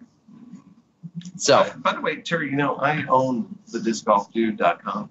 That's cute. if you ever wanted to, I've got the disc golf kid, the disc golf girl, the disc golf guy. I would give that to you if you want. I unfortunately I don't make use of any of those other domains. So disc golf dude.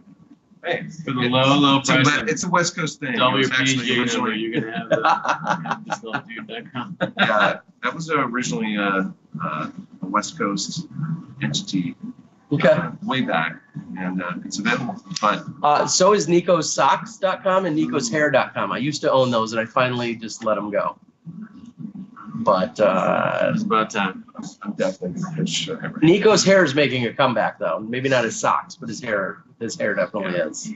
To where it used to be. Like in the around 2004, 2005. Yeah, sometime in that time frame when it was fantastic hair. It was huge. So good, best ever. It's not technology related, schedule wise, nothing crazy. I think we kind of talked about schedules already, Johnny. The national tour. One of the conversations that took place with Steve Dodge in the Pro Tour, I think I mentioned a little earlier in the regular show. Just possibly some further collaboration and or some co-branding. And just support back and forth with the Pro Tour and some of the national tour, larger events and such. Justin, where are you going? Just wandering around. He's trying to go. He harped on me for like 6 hours tonight about being on the show, and now he's trying to just get away from us. Now. Yes, he did. I gotta go. Stork's in bed already. Stork's already in bed. All right. Stork's gonna wake me up. Curiosity, what are the comments coming through? Who are these guys? Never heard of them. No, as usual, there's a lot of side conversation that usually sparks up. We could be talking about the most interesting things in the world, and somebody says, well, I'm playing tomorrow night, or I'm playing tomorrow. What putter should I use? What's your favorite course? You know, that kind of side conversation. There was a question about, well, I think Independence Lake. one of the questions was Cache County. asking about who in Cache fact got the courtesy warnings that I witnessed or heard about that I know of 2 of this last weekend, and I said that's gonna, you guys gonna have to wait. And then guest commentator again. I'm not gonna spoil it.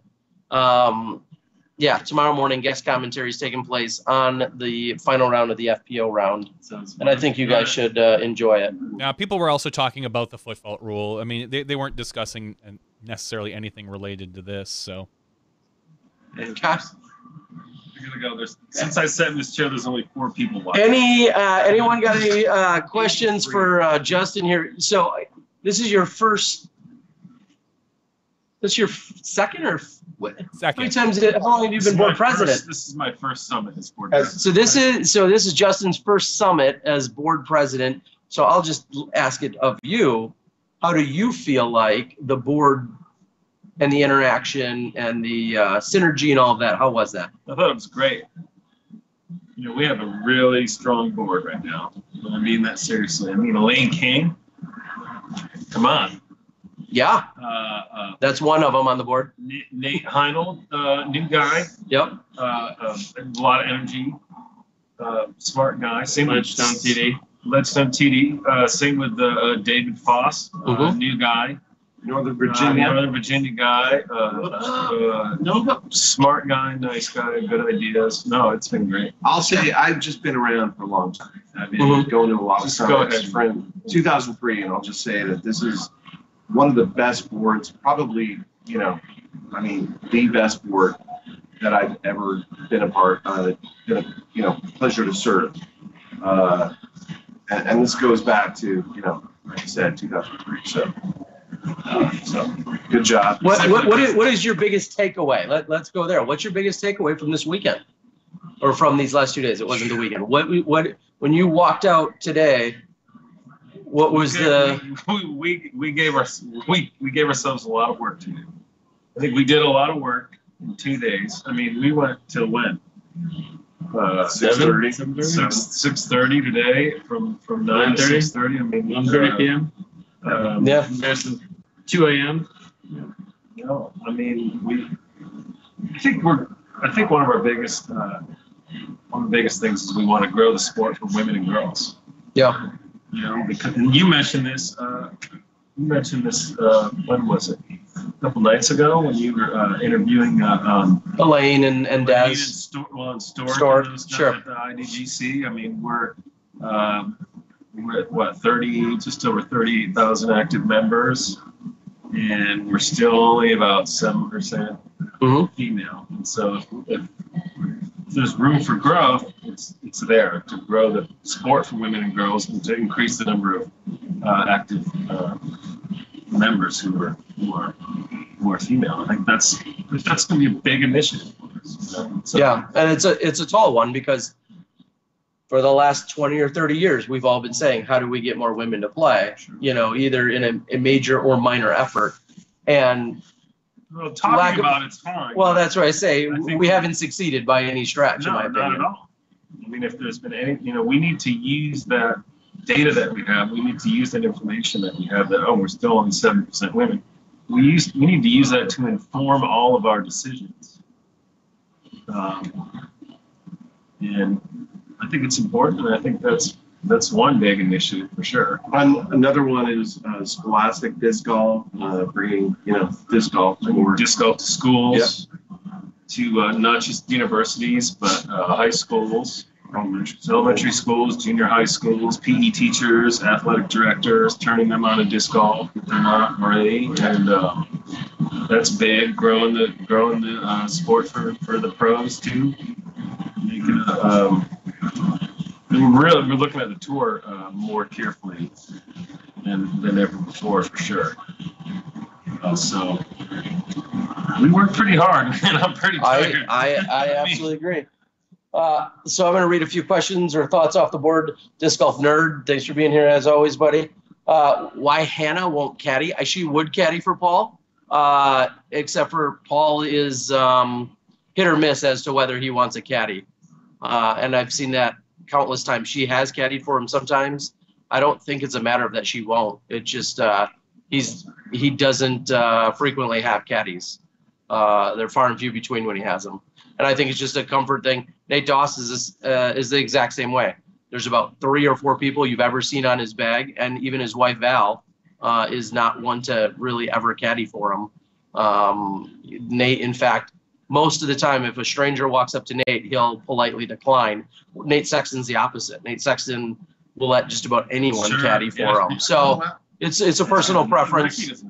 Yeah, Ricky Wysocki, as we all know, very, very rarely, almost never has a caddy. He's had his brother on the bag a couple times, who weighs less than the bag. So Wysocki, again, a guy that not too frequently has a caddy. So that's what I'll say about that.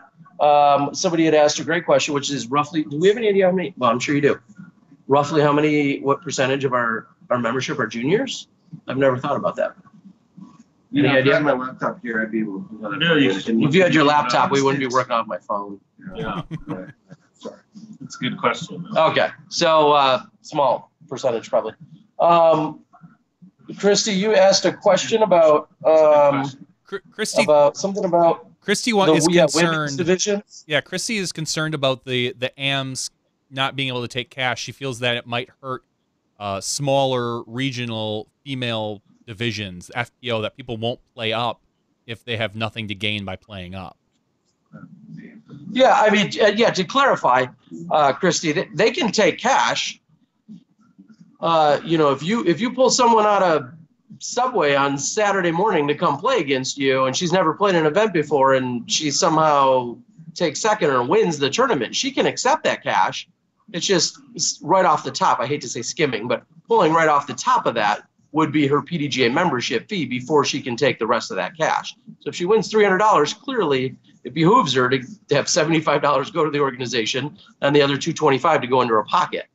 $225 divided by $5 subs, that's 45 subs. I mean, that's some serious meatball sandwiches for Johnny V.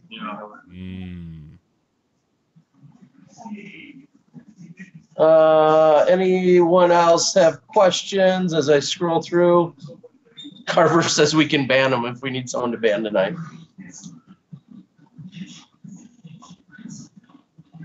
She says, no, that's not exactly what I'm saying. AMs now can take merch. Next year they won't.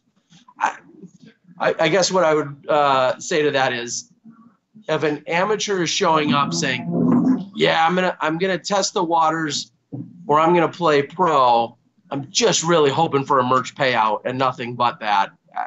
I'm not sure too many of them have that objective in the first place. And I don't understand why they'd be even bothering playing pro then.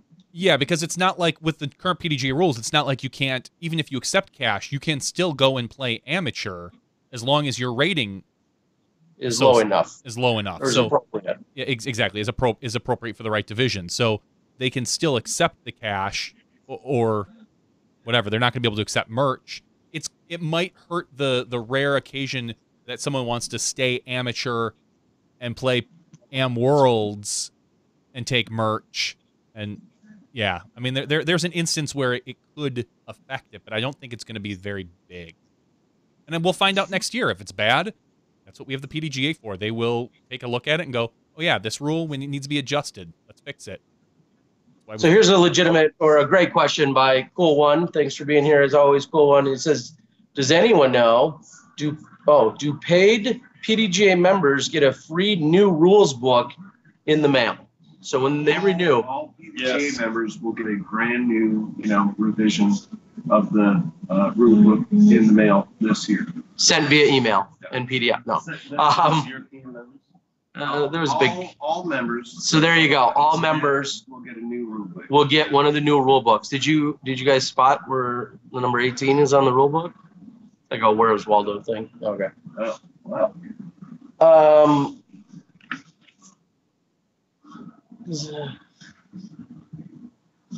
I understand your frustrations, Christy. I mean, you're saying that that divisions that don't fill. I understand some of your frustrations.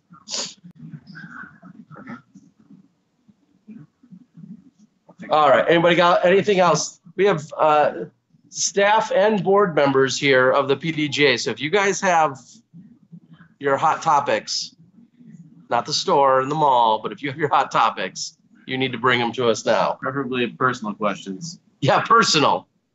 Definitely. Personal questions for Pete. And Pete, you work from Michigan still? I do. Right. Yeah. Are you at any point transferring down to the IDGC? No plans for that, just for the summit, but I love it here. But just staying in Adrian, getting used to Heritage Park out there, and enjoying having an exclusive space for my work. Okay. Good question. Do we get a free copy, Disc Golf Nerd? Someone on our local Facebook group is stating that these new rules are not set in stone and could be changed. No. I told them it's in print, so it's basically in stone. Is that true? The answer is yes. They do not take effect until 2018, but these rules are Yes. are done. They're done.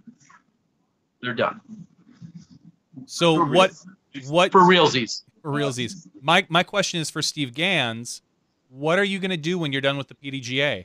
Do you have other internet ideas? Are you just going to be retired? Are you going to be kind of be like, let's travel with He's gonna make a new internet. He told me, I'm going to go on tour as an advanced grandmaster. and not accept cash. and When not he plays pro. You know, like plastic. I mean, my goal. Hey, look, my goal has always been to win a world championship. So I'm going to give that a shot for a couple of years as a old guy. And sorry, next year it'll be Masters 50 plus, amateur Masters 50 plus. So Sounds awesome. MA 50 yeah. is that the new MA code? 50. MA 50, MA 50. Mixed amateur 50. So I'll be in Charlotte, this next summer, and then we'll see, if I can keep it up for the next couple of years. But I just want to take a break, man. I honestly just want to breathe for a little while, play some disc golf. I haven't. Breathe for a little while. Yeah, I just, I've been working. I've been behind the keyboard for 6 years, 7 years, working on this stuff, and I just want to play. So, Welcome to Atlanta, where the players play. Pete, Myers Broadway. I've played there. What do you think? Is it worth playing? Myers Broadway. Yeah. Oh, that's a great course. That's Myers I played that. Myers Broadway. That's nowhere near where you are, is it? That's Kalamazoo, right? Yeah, exactly. That's kind of near where I am. Yeah, it's like an hour, It's in hour and Michigan. a half away. I never played it. Oh, it's okay. Where is it? It's okay. It's nothing special. I'll I answer stick for to him. Heritage Park and Indy Lake and the occasional Hudson Mills around. Hudson Mills. Do you guys know where the DGLO or the GLO, what courses they're playing? Is it Toboggan? Yeah, Toboggan, I believe, is in play Okay. for the DGLO next year. How much, Marcus, getting in it. How much transparency is there between the PDGA and UDIS? Do they work together or separate entities? That's the early. I mean, Yeah, we talked about that a little bit. Rewind about 30 minutes, Marcus, and we kind of actually went through some of that in depth. but in short, yes, we work together. We share data with them, and they share data with us. It's a good thing. Great. Okay, Toboggan is going to be in play, is what I hear. Cool one. Christy lives in Ohio, which I think she lives in Ohio. Yeah. So with the new rule stance, behind or lie being bigger, shouldn't that affect the actual mini marker size? No, No. it's not based on, I think, the marker size. It's really just based that the new area is defined very explicitly as 8 by 12. So I didn't love it, but You heard it here, folks. Pete didn't love it. I know, Justin, sorry. Justin didn't love it. Pete loves it. I loved it. I didn't love it. No, that's fine. I like it on the fairway. I'm still wrapping my arms If you around have it. to, run up. I was one of those guys. Run up and plant on the par 4. I'm just fairway, run up and plant. People call it football. Football Yeah, is when yeah, you got yeah, close. yeah. It's like, geez, I was really? one of those guys calling football. It's like, Yeah. the line of play is it's a line of no thickness.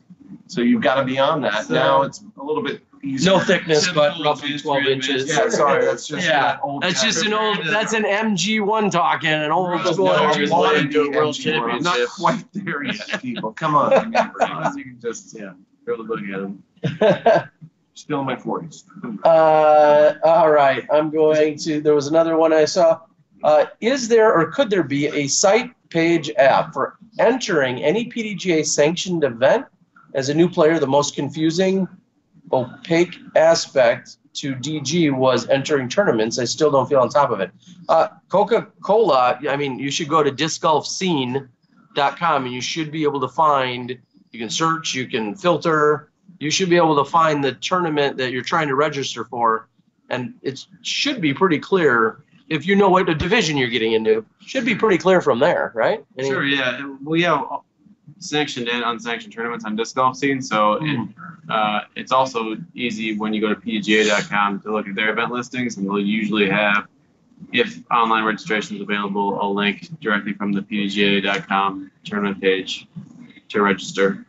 But that's something that we look at all the time, and we want to make better and easier for people to find tournaments, and specifically find the tournaments that they want, which may be nearby them and a certain tier, C tier, B tier, A tier, whatever. And just, we really want to make it easy for them to get involved in the tournament situation. Real quick, Johnny, if we just go black on you and go out, that just means my phone battery died completely. So just so you know, when we disappear, that's us. You know, That's you dropping signing the off. mic. Yeah. Yeah, that'll be our official sign off. I'll let it go to that. Just wanted to let you know.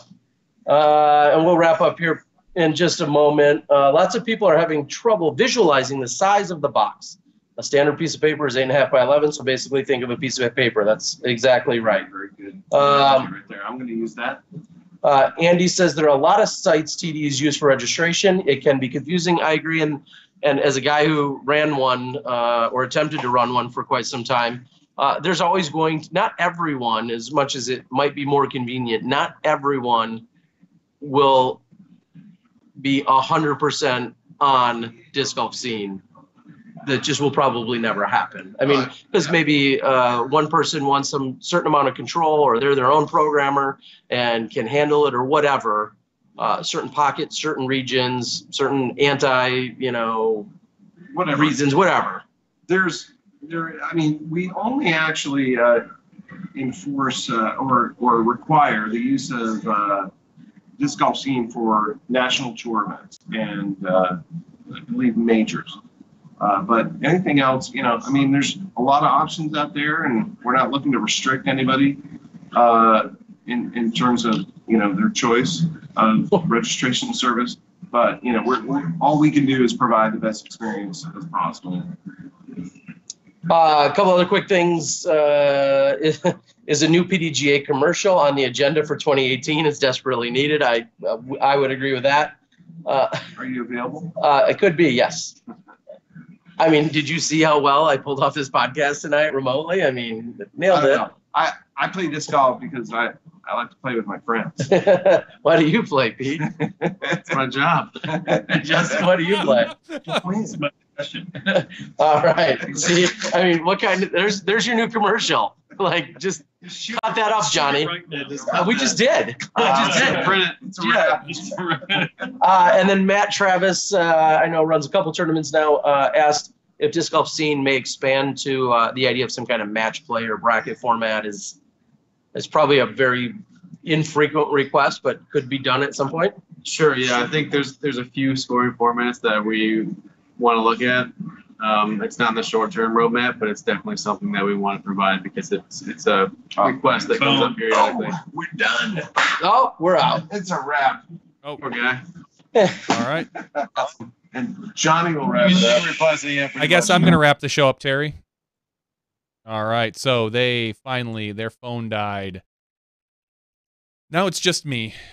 So the board, Christy is lighting the board up, as she should, because she's very concerned about the females in her area, and probably not just her area, but lots of areas, that if they can't take merchandise, that they won't move up.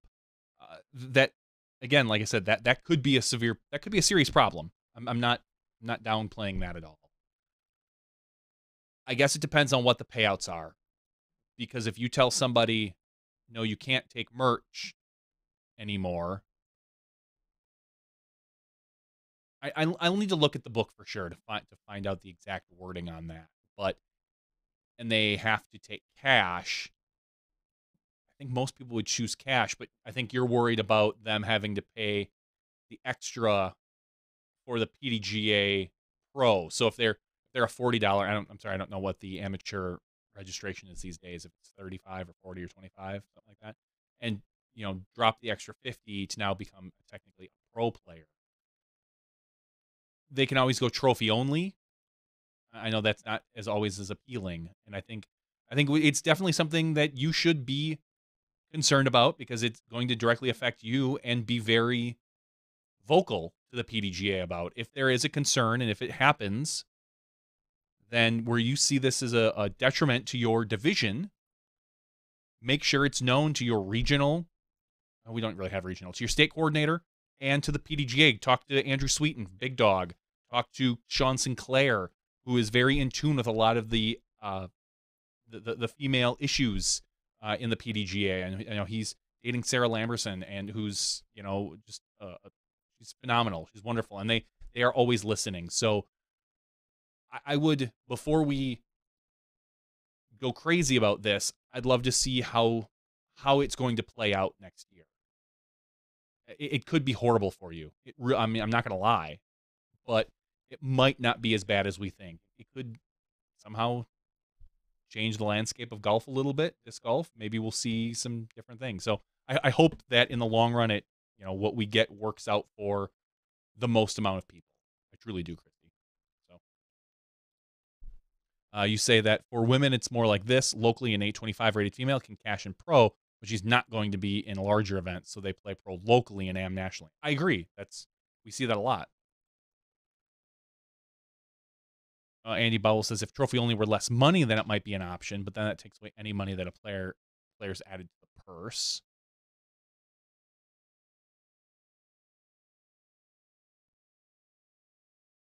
We should pay Jomez and Smashbox and CCG $1 a month. It's within most people's budget. That's Coca-Cola. Thank you. That's what Patreon is for, and I'm a supporter of CCDG and Jomez because I like what they do, and I know Ian is a supporter of Smashbox. It's kind of funny. We were joking the other day. We're basically just we're giving a small amount to Patreon as they take a small cut every month to support each other. But part of it is just the fact that it's visual, that he supports us, we support him, we work in conjunction, and I'm fine paying a very small portion of that to the Patreon support. Christy's, you're afraid that the FPL won't exist at most events. There's possible. It truly is. We need to grow the sport on the FPO side in general, and this might not be the right way to do it. So we'll see. And I like I said, I'm wishing for nothing but the best, because the bigger disc golf is with MPO and FPO, the more relevant we become, and this and that. Smashbox might have some semi-big news in the next couple months. Stay tuned. There's a little teaser, Terry Miller style. I'm talking to some people. Could be kind of cool. Not just Smashbox, but maybe disc golf in general. So, Johnny's got his finger here. Getting some stuff.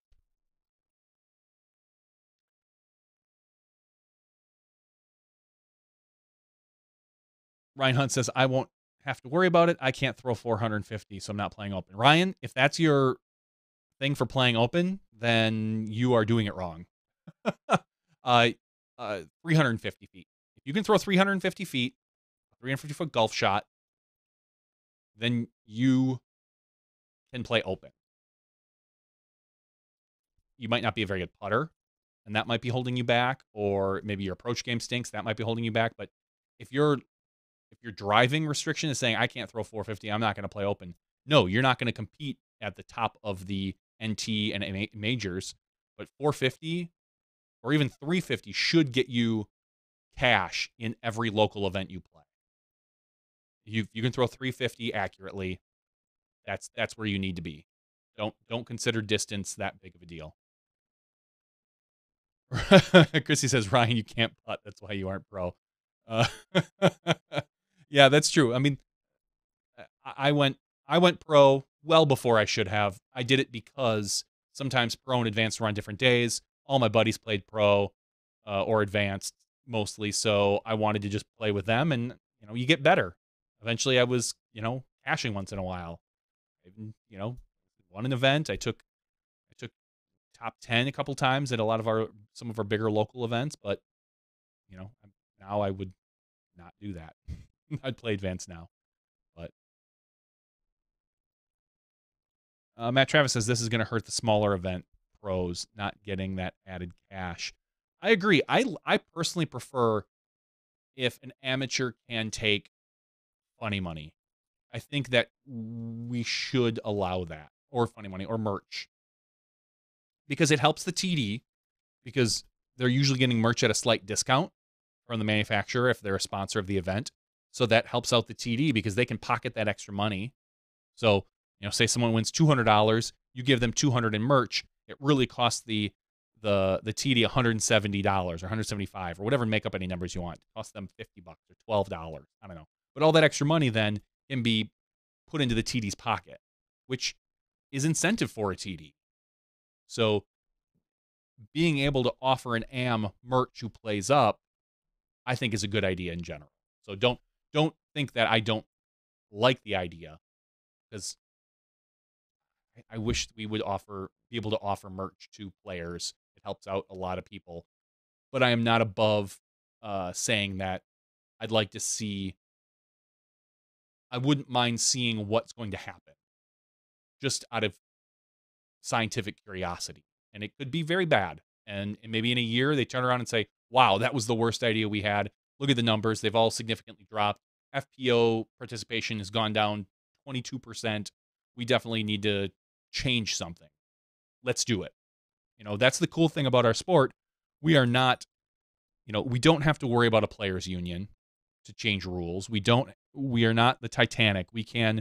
Our board members are all accessible. There's, Justin just on the thing. He's the, PDGA board president. He's just sitting there checking his phone and chatting and drinking with the guys. We're a small sport and voices are easily heard. So let's let the results be known. Let's see how things change. It could very well be bad. Could be good.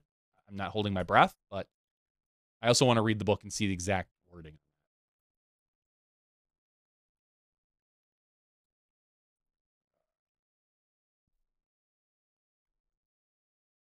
So, cool. And JVD, who cares about late?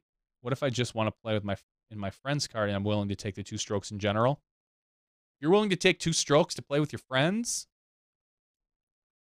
That's fine, I guess. And that's in regards to the new rule that says that that if you jump on a card that's not your own, that you get a 2-stroke penalty. But the TD could disqualify you as well and say that you're circumventing the rules, that you purposefully did that, and you run the risk of being disqualified. So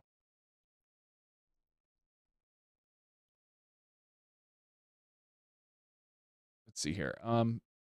Yeah, I'll download the PDF. I'll probably look it over maybe this weekend or next week of some sort. I like to look at the new rules and kind of dig into the more intricacies of the changes. So we'll have a better idea. This was sprung on us today, and I didn't have a huge chance to get a really good look at a lot of these rules. So, and I just literally found out about the the AM merch rule while we were on the air. So, cool one says, why does he not see Dad's drunk's comments? I don't see his comments either.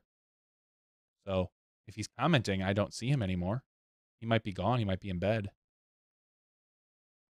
So, maybe that's why you're not seeing it, because I don't see it either.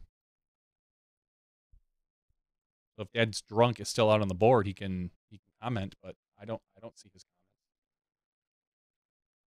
All right, guys. I think we've had about as much fun as we're going to have tonight. I have got to take this podcast and cut it up and give it to our Patreon supporters first. Remember, if you're a supporter of patreon.com/SmashBoxxTV, you do, not only are you entered into the weekly drawing, but you also get immediate podcast access if you like to listen to us via audio, right in your ear holes. So that'll go out tonight. Ryan says it usually costs him more than 2 strokes when he plays with his quote-unquote friends. Yeah, me too. I enjoy playing with my friends, but usually we get distracted, and we're making fun of each other's shots, and it's going to cost me way more than 2 strokes if I play with my friends. Yes, Christy, good luck, best of luck. Like I said, be vocal. That's all we can ask. Let your opinions be known. I always say to everybody, be constructive. Try to have your facts in line. Let them know, hey, look, in 2016 or 2017, we had these events that had this amount of women. In 2018, look, these same events, we have this amount of women. We have less women now, or equal amount of women when I feel like we should be at least slowly growing the sport, and it's not. Those are things that we need to see in order to move our sport along. Because right now, there are some things that I kind of feel at times we're in the dark and we're just feeling around. Now, for the most part, a lot of the PDGA decisions, in fact, they're all based on pretty good feelings, assumptions, and facts, but we're not above getting things wrong.